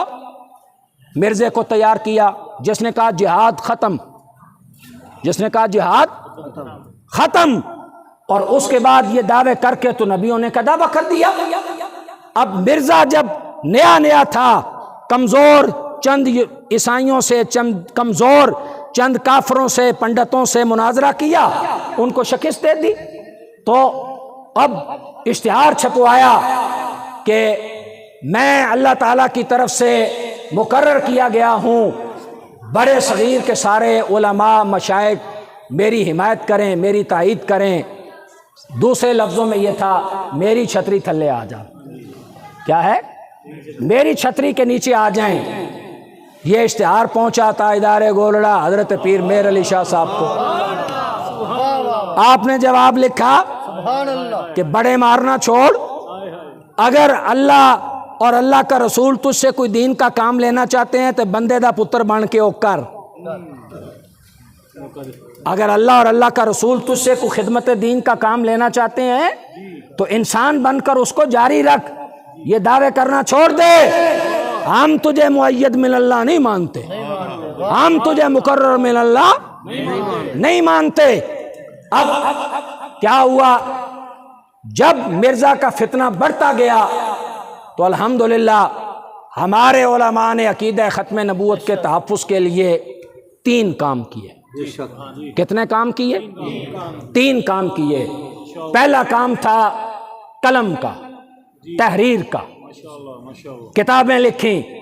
اگر صرف امام احمد رضا خان فاضل بریلوی، حضرت مولانا حسن خان رضا خان فاضل بریلوی، حضرت مفتی حامد رضا خان فاضل بریلوی کے صاحبزادے، ان تینوں بریلی کے تاجدار کے خاندان کی ختم نبوت کے دفاع کے لیے کتابیں گنوں تو 8 کتابیں ہیں۔ کتنی کتابیں ہیں؟ 8 کتابیں ہیں، اور نام پڑھ کے ایمان کی غیرت نظر آتی ہے۔ الجزار الدیانی علی مرتد القادیانی، الجزار الدیانی علی مرتد القادیانی، قہر الدیان علی مرتد بقادیان، یہ کتاب کا نام ہے جو ایمان کی حرارت بتا رہا ہے، ایمان کی غیرت بتا رہا ہے۔ کم از کم 8 کتابیں لکھیں۔ اس کے بعد حضرت پیر میر علی شاہ صاحب نے، آپ نے کتاب لکھی، کیا آپ نے کتاب لکھی شمس الہدایہ فی اثبات المسیح، کہ حضرت عیسیٰ علیہ السلام کے قرب قیامت، نزول اور دنیا میں تشریف لانے کا قرآن و سنت سے اور علماء کی نصوص سے کیا عقیدہ ہے۔ اب جب یہ کتاب آئی تو قادیانیوں پہ لرزہ طاری ہو گیا، اور قادیانی کانپ اٹھے۔ پورے برے صغیر کے قادیانی مرزے کو کہے پیر صاحب کا جواب دے، پیر صاحب کا جواب دے، پیر صاحب کا جواب دے۔ اب مرزا کیا جواب دیتا؟ کیا پدی اور کیا شوربا؟ مرزا کیا جواب دیتا؟ ذات دی کوڑ کرلی چھتیران جب پہ۔ مرزے نے کیا جواب دینا تھا؟ مرزے سے جواب نہیں بن پایا۔ اب کیا کیا؟ کہنے لگا کہ پیر میر علی شاہ بھی قرآن کی تفسیر لکھے اور میں بھی قرآن کی تفسیر لکھوں گا، اور ہم جو قرآن مجید برہان رشید کی تفسیر لکھیں گے اسے پیش کریں گے علماء پہ، علماء فیصلہ کریں گے کہ کس کی تفسیر جو ہے وہ اچھی ہے۔ اب جب یہ دعویٰ کیا تو حضرت پیر صاحب نے کہا ہمیں یہ چیلنج بھی قبول ہے، ہمیں یہ چیلنج بھی قبول ہے، لیکن مرزا پیر صاحب کے سامنے نہ آیا۔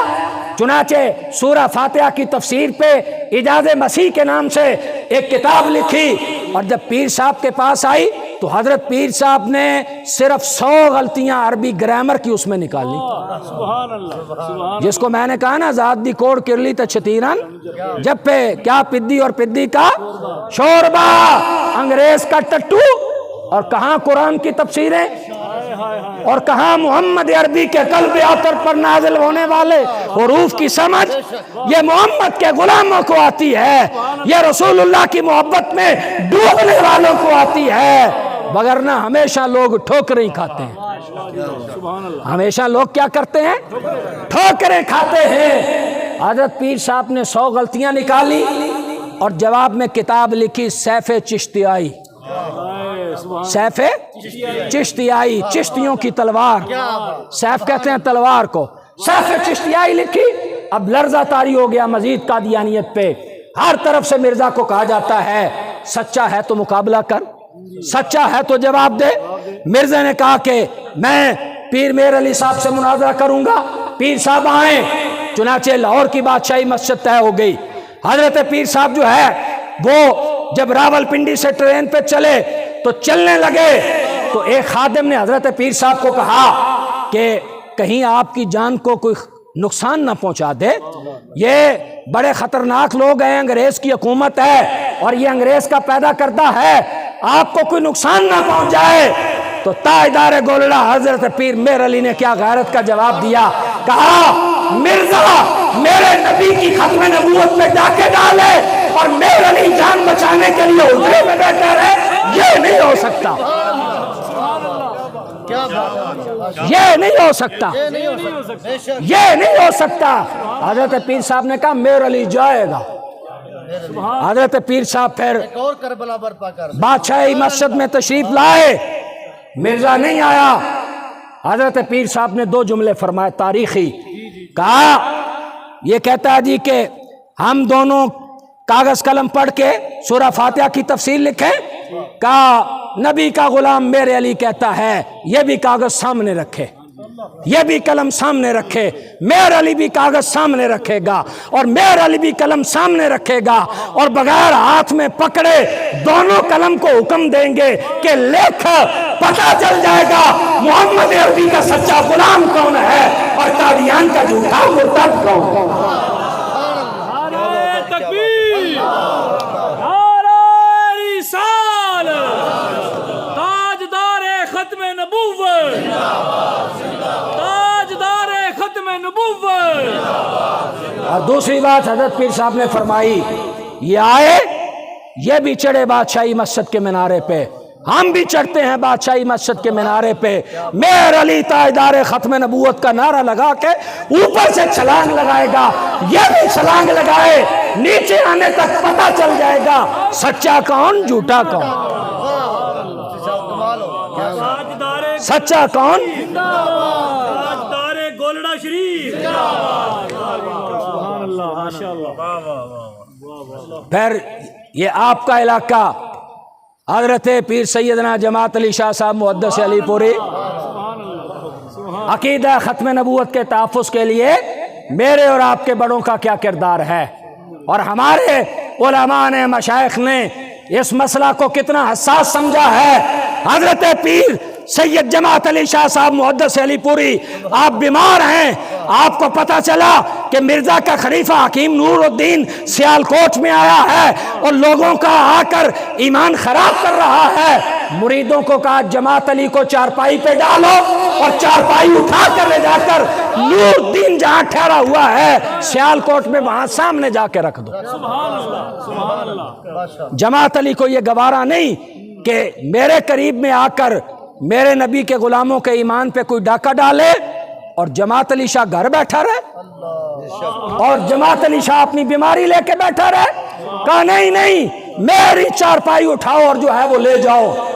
اور پھر جب حضرت پیر جماعت علی شاہ صاحب کو پتا چلا کہ مرزا برلت روڈ پر آ کر جو ہے وہ ٹھہرا ہوا ہے تو حضرت پیر صاحب وہاں تشریف لے گئے اور اسلامیہ کالج کے گراؤنڈ میں حضرت پیر صاحب نے وہاں ڈیرا لگا لیا اور روزانہ مجلس کرتے تھے اور روزانہ محفل کر کے عقیدہ ختم نبوت کی چوکیداری کرتے تھے، تحفظ کی۔ اور حضرت پیر جماعت علی صاحب نے کہا میرے پوری دنیا کے قادیانیوں کو مرزا سمیت 3 سوال ہیں۔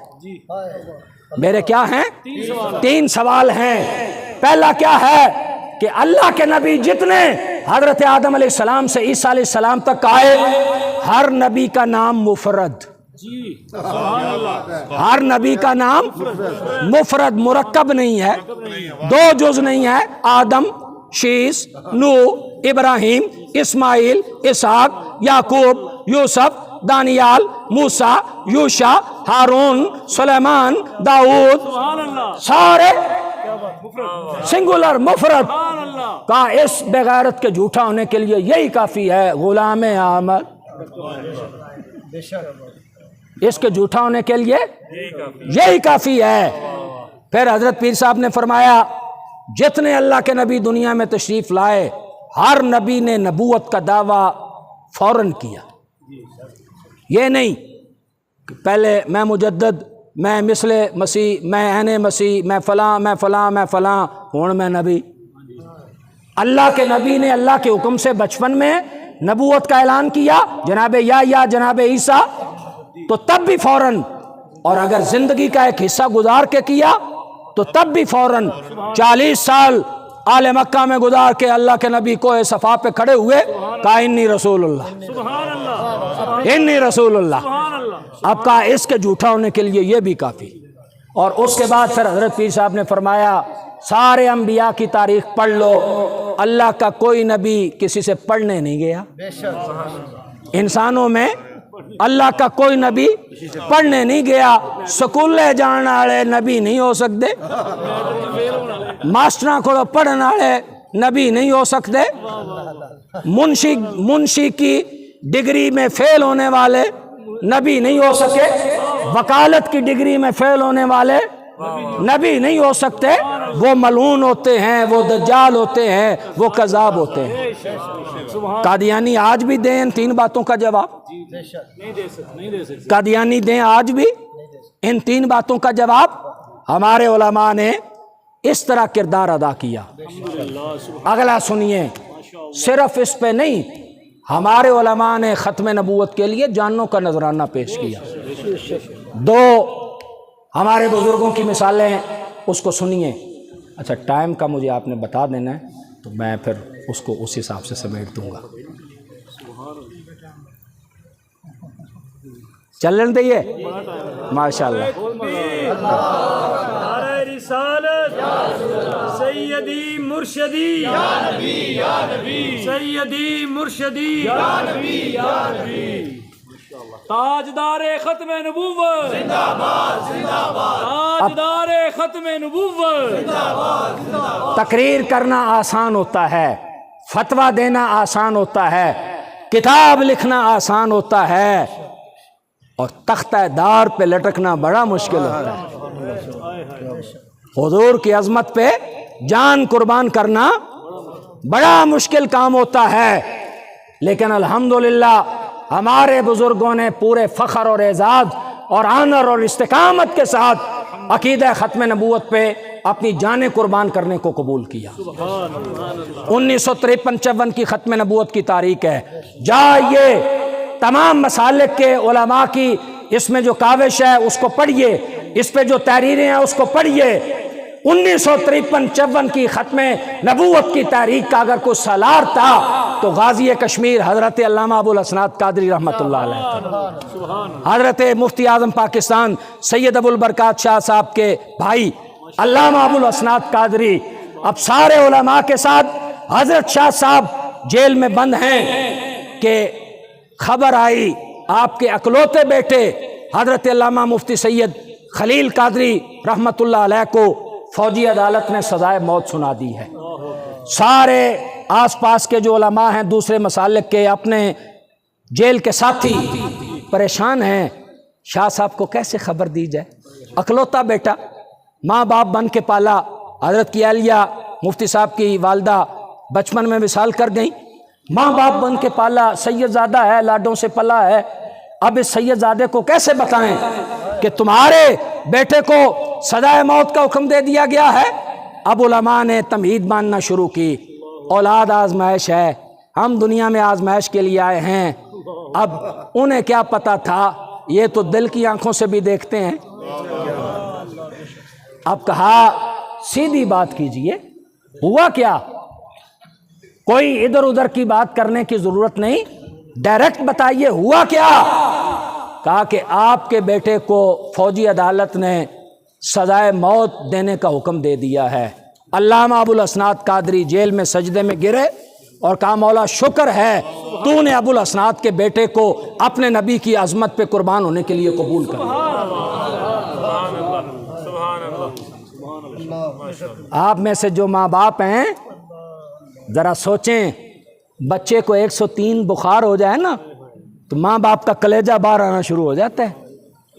ذرا بچہ بیمار ہو جائے تو ماں باپ پریشان ہو جاتے ہیں، کیا بنے گی کیا بنے گی۔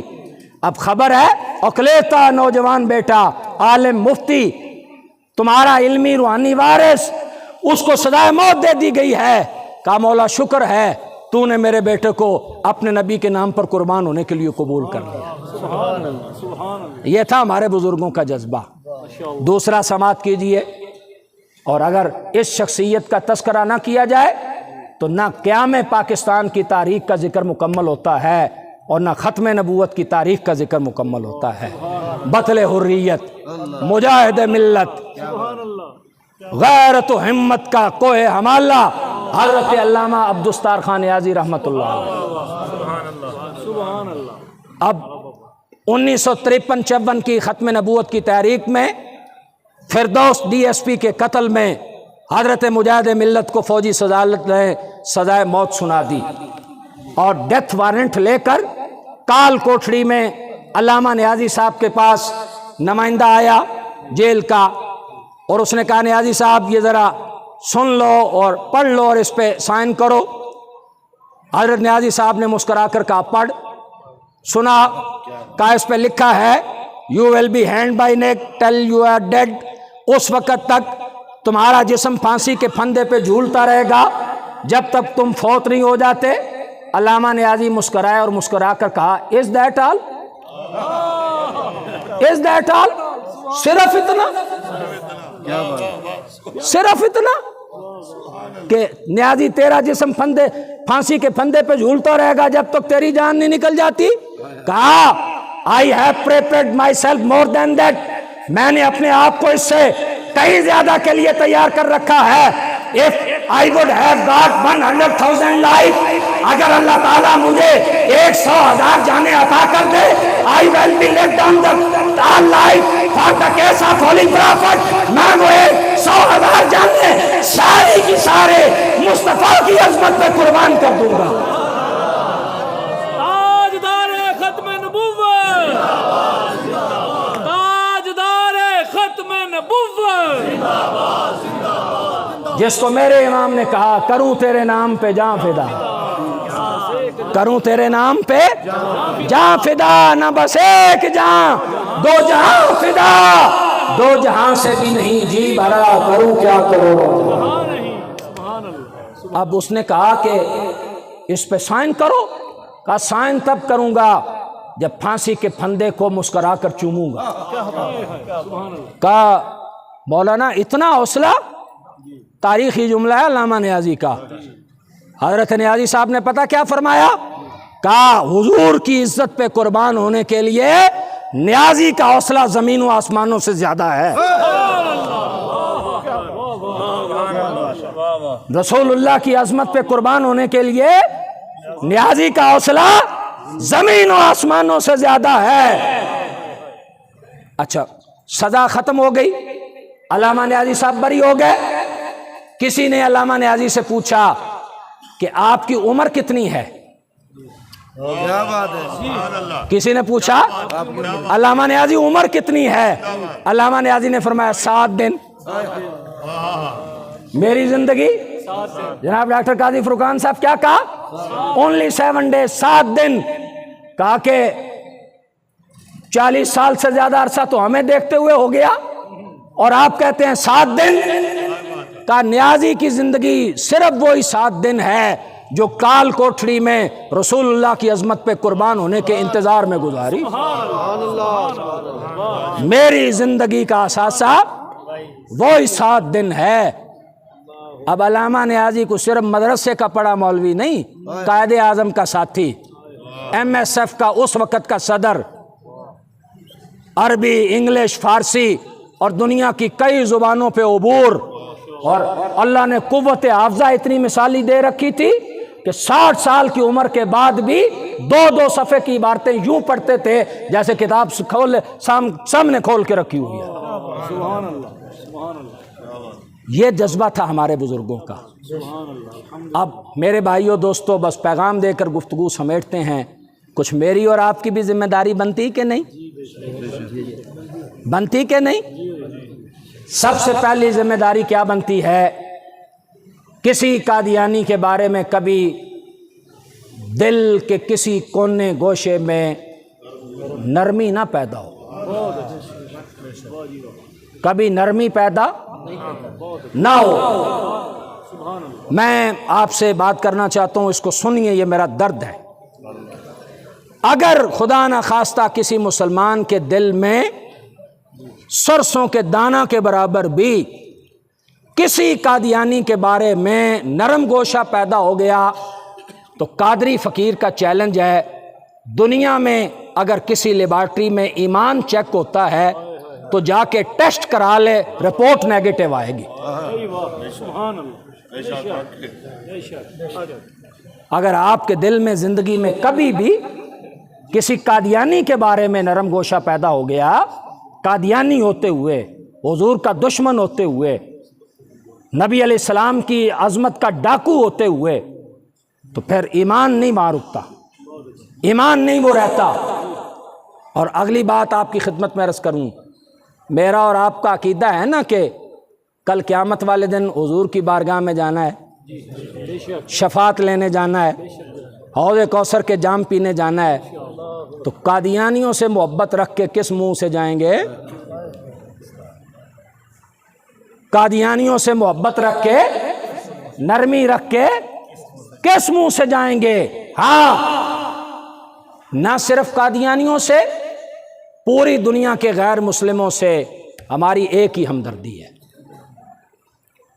نہ صرف قادیانیوں سے بلکہ دنیا کے تمام غیر مسلموں سے، یہودیوں سے، عیسائیوں سے، سکھوں سے، ہندوؤں سے، بت مت والوں سے، پارسیوں سے ایک ہی ہمدردی ہے۔ کیا؟ یہ سارے دین اسلام قبول کر لیں، یہ میرے نبی کے دامن رحمت میں آ جائیں، یہ کفر سے بچ جائیں، یہ جہنم کی آگ سے بچ جائیں، یہ ہمدردی ہے۔ اور یہ حضور کی امت کے حوالے سے کنتم خیر امۃ اخرجت للناس تأمرون بالمعروف وتنہون عن المنکر، میری اور آپ کی ذمہ داری ہے کہ میں اور آپ اپنے علم سے، اپنے کردار سے، اپنی تقریر سے، اپنے تحریر سے، اپنے رویوں سے ہم اسلام کے مبلغ بن جائیں۔ ہم کیا بنیں؟ اسلام کے پریچر بنیں، اسلام کے مبلغ بنیں۔ قادیانیوں کو تبلیغ کرنا بھی ہماری ذمہ داری ہے، صرف انہیں کافر کہنا ہماری ذمہ داری نہیں، انہیں دجال اور ملعون کہنا ہماری ذمہ داری نہیں، ان کو محمد عربی کا سچا دین دکھانا، سمجھانا، یہ بھی میری اور آپ کی ذمہ داری ہے۔ یہ بھی کیا ہے؟ ہماری ذمہ داری ہے۔ ختم نبوت کا کام کرنے والی جتنی ہماری بڑی تحریکیں ہیں، میں دستبستہ ان سے عرض کرتا ہوں، ایسے افراد تیار کیجئے جو قادیانیوں کو جا کے تبلیغ کریں، جو عیسائیوں کو جا کے تبلیغ کریں، جو یہودیوں کو جا کے تبلیغ کریں، جو کافروں کو جا کے تبلیغ کریں۔ یہ ہماری ذمہ داری ہے۔ اور جومیہ کی اس جامع مسجد میں فقیر یہ دعوت دیتے ہوئے بڑے اخلاص سے پوری دنیا کے قادیانیوں سے یہ کہتا ہے کہ میرے ان جملوں پہ ذرا غور کرو اور میرے نبی کے دامن رحمت میں چھپ جاؤ۔ نمبر 1، جس مرزا غلام احمد قادیانی کو تم اللہ کا نبی سمجھتے ہو، الیاذ باللہ، تم اس کی زندگی کسی عقل والے کے سامنے پیش نہیں کر سکتے۔ چیلنج ہے ہمارا، یہ کیا ہے؟ ہمارا چیلنج ہے۔ آج تک کوئی دنیا کا قادیانی مرزا غلام احمد قادیانی کی زندگی نہیں پیش کرے گا کہ جی ہمارے نبی کی زندگی پڑھو۔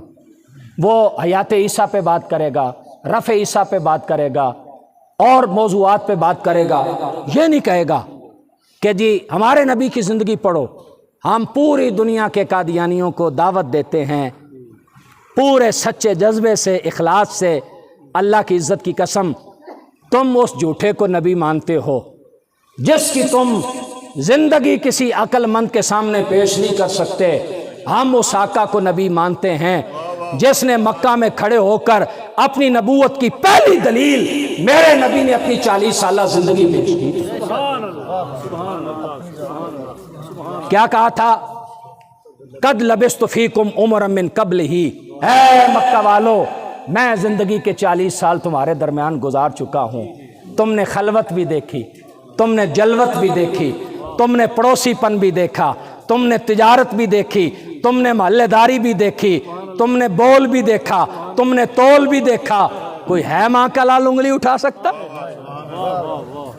تو پوری دنیا کے قادیانیوں آؤ، ایسے پاکیزہ سیرت والے کی زندگی کے ساتھ وابستہ ہو جاؤ جس کی زندگی کی والا امروں کا کہہ کے میرا رب قسمیں بیان کرتا ہے، جس کی سیرت کو اللہ نمونہ کہتے ہو فرماتا ہے لقد کان لکم فی رسول اللہ اسوۃ حسنہ۔ پوری دنیا کے قادیانیوں کو پھر دعوت ہے، تمہاری کتابوں میں لکھا ہے کہ مرزا غلام احمد قادیانی کو پہلی رات کا چاند نظر نہیں آتا تھا۔ میں قادیانیوں کی 10 کتابوں سے دکھا سکتا ہوں کہ مرزا غلام احمد قادیانی کو پہلی رات کا چاند نظر نہیں آتا تھا۔ ایک آنکھ ڈیمیج تھی، دوسری کی بینائی بھی متاثر تھی۔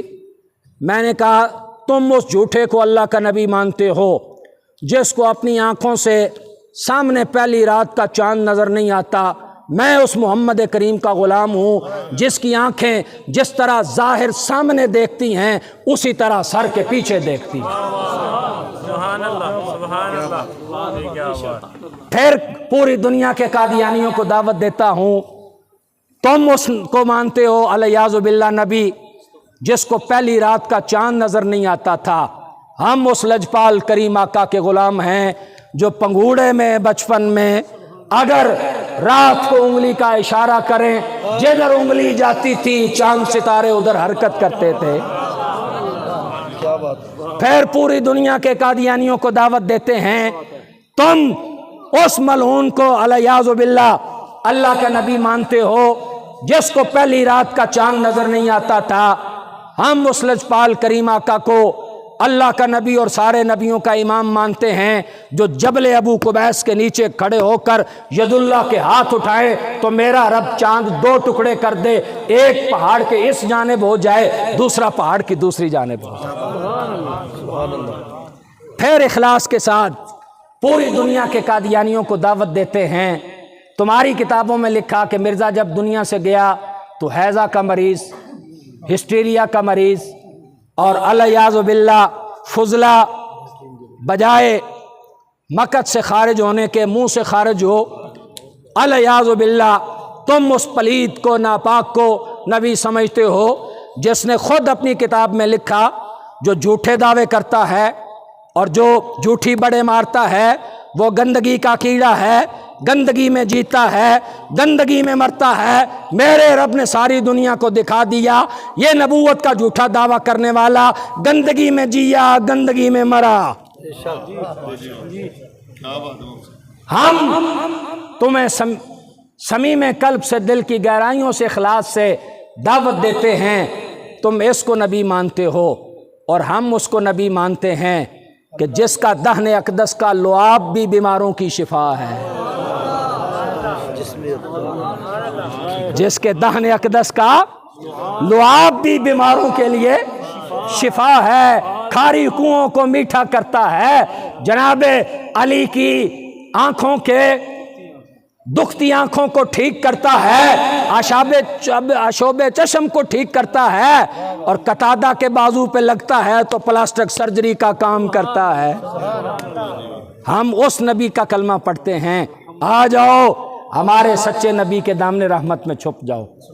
پھر پوری دنیا کے قادیانیوں کو دعوت فکر ہے اور دعوت اسلام ہے، تم اس بیماریوں کی معجون اس بدبودار شخص کو اللہ کا نبی مانتے ہو جو دنیا سے گیا تو جسم تعفن زدہ تھا اور بدبو آتی تھی اس کے جسم سے، اور تمہارے جتنے بڑے میرے مرزا بشیر مرا، مرزا محمود مرا، سب کے جسموں سے بدبو آتی تھی۔ آؤ میرے اس نبی کریم کے سچے غلام بن جاؤ جو رستوں سے گزرتے تھے تو پوچھنا نہیں پڑتا تھا، میرے نبی کے جسم کی خوشبو بتاتی تھی مصطفیٰ یہاں سے گزرے ہیں، مصطفیٰ یہاں سے گزرے ہیں۔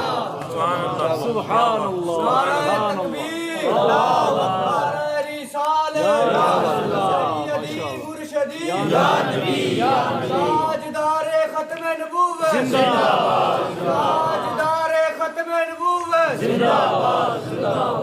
نمبر 2، ہماری ذمہ داری کیا ہے؟ ہر قسم کا قادیانیوں سے بائیکاٹ، قادیانیوں سے ہر قسم کا بائیکاٹ، یہ ایمان کا تقاضا ہے۔ اور سن لو، قادیانی ہمیں پتہ کیا کہتے ہیں؟ قادیانی ہمیں پتہ کیا کہتے ہیں؟ الیاذ باللہ بازاری عورتوں کی اولاد۔ ہمارے بارے میں قادیانیوں کا یہ نظریہ ہے، اور قادیانیوں کی ساری کتابوں میں لکھا ہوا ہے جو مرزا کو نبی نہیں مانتے ان کے ساتھ نکاح کرنا جائز نہیں، ان کے ساتھ لین دین کرنا جائز نہیں۔ یعنی ہمارا بائیکاٹ کرنا یہ قادیانیوں کا عقیدہ اور نظریہ ہے، یہ ان کی کتابوں میں لکھا ہوا ہے۔ آ جائیں دکھا دیں گے ہم آپ کو بھی اور ان کو بھی۔ اس لیے ہر قادیانی سے صرف ایک ہی ہمدردی، کیا؟ یہ اسلام قبول کر لے، یہ رسول اللہ کے دامن رحمت میں آ جائے، بس اس کے علاوہ اور قسم کا بائیکاٹ۔ نمبر 3، قادیانی پوری دنیا میں مسلمانوں کو اور پاکستان کو بدنام کرنے کے لیے جو پلانگیں کرتے ہیں، جو ہتھ کنڈے استعمال کرتے ہیں، میں اور آپ اس سے آگاہ ہوں اور اس کا توڑ کریں، اس کا دفاع کریں، لوگوں کو ان کی ورگلانے میں نہ آنے دیں، لوگوں کو ان کی سازشوں میں نہ آنے دیں، یہ میرا اور آپ کا کام ہے۔ نمبر 4، عقیدہ ختم نبوت کے تحفظ کے لیے ہر زمانے کی ضرورت کے مطابق اور ہر ایک بندے کے عقل اور فہم کے مطابق لٹریچر تیار کریں۔ کیا کریں؟ لٹریچر تیار کریں جس کو بانٹیں، لوگوں کو پتہ چلے عقیدہ ختم نبوت کیا ہے اور قادیانیت کیا ہے، اور ہم قادیانیت کے ساتھ یہ رویہ اور سلوک جو ہے وہ کیوں جو ہے وہ رکھتے ہیں۔ اور نمبر 5، اپنی نوجوان نسلوں کو فتنہ قادیانیت سے بچائیں۔ کالجوں میں، یونیورسٹیوں میں اور خاص طور پر کئی ٹیکنیکل اداروں میں قادیانی ہماری نوجوان نسل کو برطانیہ، اٹلی، جرمنی، فرانس، یونان کے ویزوں کی لالچ دے کر ان کا ایمان خرید رہے۔ اور یہ سنی باتیں نہیں، جامعہ نعیمیہ کے دارالفتاح میں بیٹھ کر ہم نے یہ کیس ڈیل کیے ہیں کہ مسلمان لڑکوں نے باہر جانے کے لیے قادیانیت کے فارم فل کیے، قادیانیت کے فارم فل کیے کہ میں قادیانی ہوں، ان کو کہا جاتا ہے ایک فارم ہی تو ہے، پیپر ہی ہے نا، تم ایک پیپر پہ سائن کر دو، تو پیپر پہ سائن نہیں کر رہا، تو بے ایمان ہونے پہ سائن کر رہا ہے، تو حضور کی شفاعت سے محروم ہونے پہ سائن کر رہا ہے۔ تجھے پتہ ہے اگلا سانس آئے گا یا نہیں؟ تجھے توبہ کا موقع بھی ملے گا یا نہیں؟ تو اپنی نسلوں کو بچانا ہے، گھر میں بچوں کو، بچیوں کو، عورتوں کو بٹھا کے اچھے انداز میں سمجھانا ہے عقیدہ ختم نبوت کیا ہے، اس کے تحفظ کے لیے ہمارے بزرگوں کا کیا کردار تھا، ہم نے کیا کرنا ہے، اس وقت قادیانی کیا کیا کرتے ہیں، کیا کیا ان کا جو ہے وہ طریقہ کار ہے۔ آج کی اس گفتگو میں یہ 5 ہماری میجر ذمہ داریاں ہیں جو ہم سب کی بنتی ہیں، اور ایک ذمہ داری ہمارے وقت کے حکمرانوں کی بنتی ہے، ہمارے اداروں کی بنتی ہے۔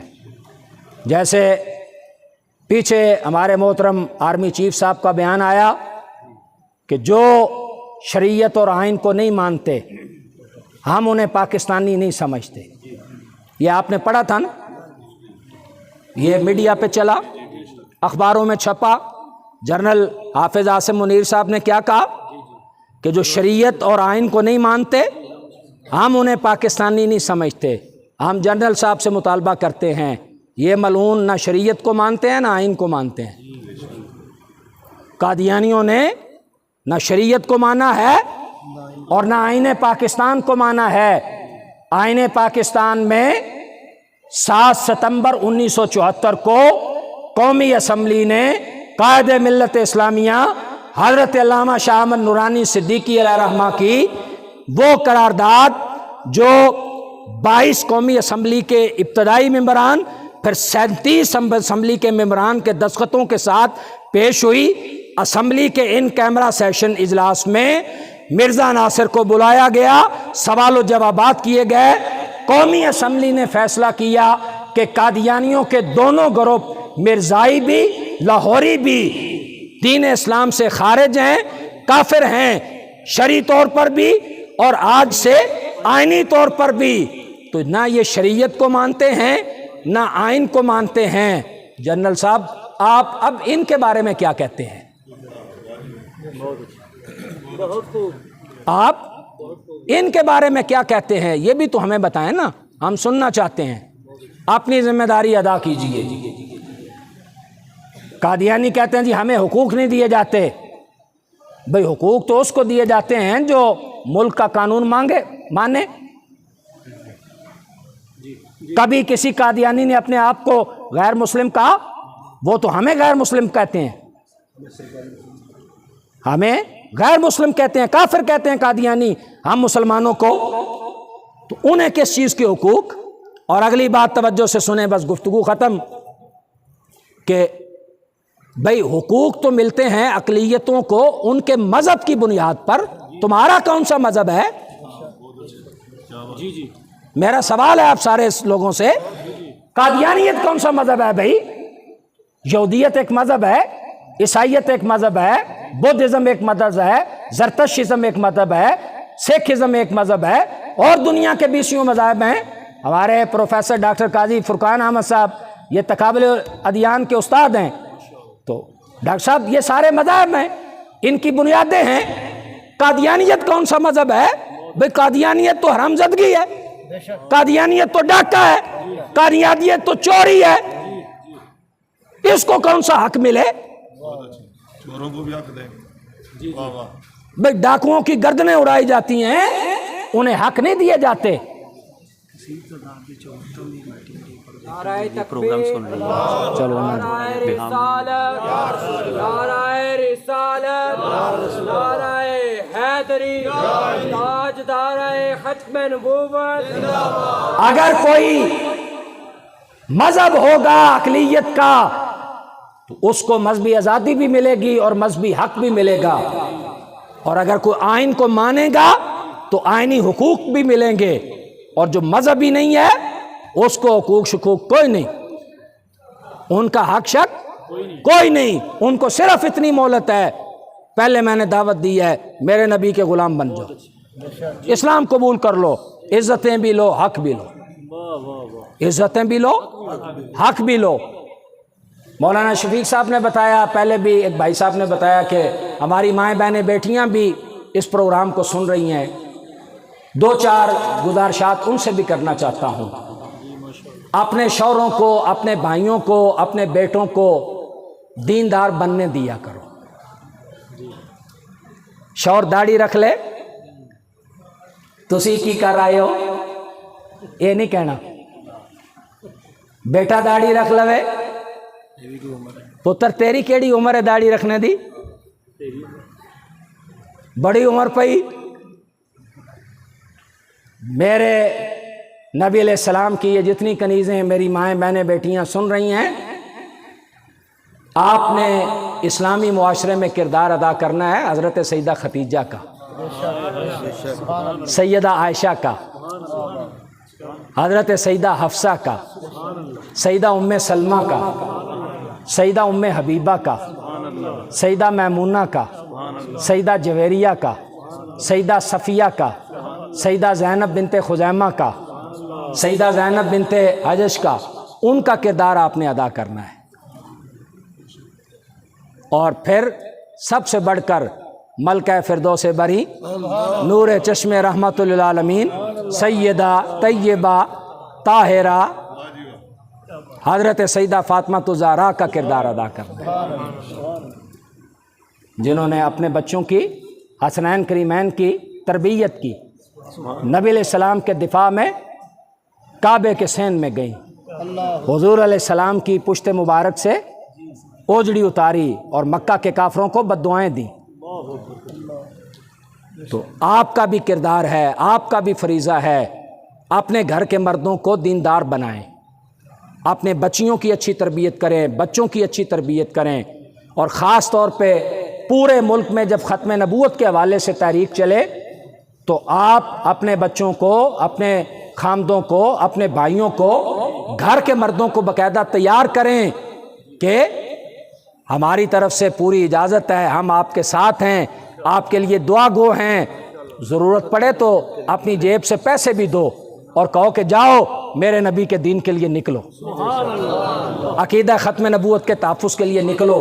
یہ بہنوں بیٹیوں کو بھی ایک مثال سنانا چاہتا ہوں۔ جب 1953-54 کی ختم نبوت کی تحریک چل رہی تھی تو فیصل آباد کی ایک جامعہ مسجد میں ایک مولانا صاحب خطبہ ارشاد کر رہے تھے، انہوں نے کہا حضور کی یکتا عظمت کے دفاع کے لیے اب ضرورت ہے مال کی بھی، اب ضرورت ہے جانوں کی بھی، اب ضرورت ہے کردار کی بھی، تو سب کا فرض بنتا ہے۔ اوپر ایک خاتون گیلری میں بیٹھی تقریر سن رہی تھی، اس نے کہا مولانا میرے پاس اور کچھ نہیں، میرے پاس یہ میرا 1.5-2 سال کا چھوٹا بچہ ہے، اسے بھی اپنے ساتھ لے جاؤ، اگر رسول اللہ کے عظمت پہ لیے میرا بچہ کسی کام آ سکتا ہے تو کل حضور کی خدمت میں بھی سینہ تان کے فخر سے عرض کر سکوں گی یا رسول اللہ میں نے بھی بیٹا حضور کے لیے پیش کر دیا۔ تو یہ کردار ہماری بیٹیوں نے، ہماری بہنوں نے، ہماری خواتین نے اپنانا ہے، اور خود دین پڑھا کریں، دین سیکھا کریں۔ آپ دین پڑھیں گی، آپ دین سیکھیں گی، نسلیں دیندار بن جائیں گی۔ کیا ہو جائے گا؟ نسلیں دیندار بن جائیں گی۔ تو دین پڑھیں، دین سیکھیں، دین سے محبت کریں، اور اپنے گھرانوں کی، اپنے خاندانوں کی دین کے لیے تربیت کریں، ان کا ساتھ دیں۔ اللہ تعالیٰ کی بارگاہ میں دعا ہے کہ میرا رب ہمیں اپنی ذمہ داریوں کا احساس بھی عطا کرے اور اسے نبھانے کی توفیق بھی عطا فرمائے۔ وآخر دعوانا ان الحمد للہ رب العالمین۔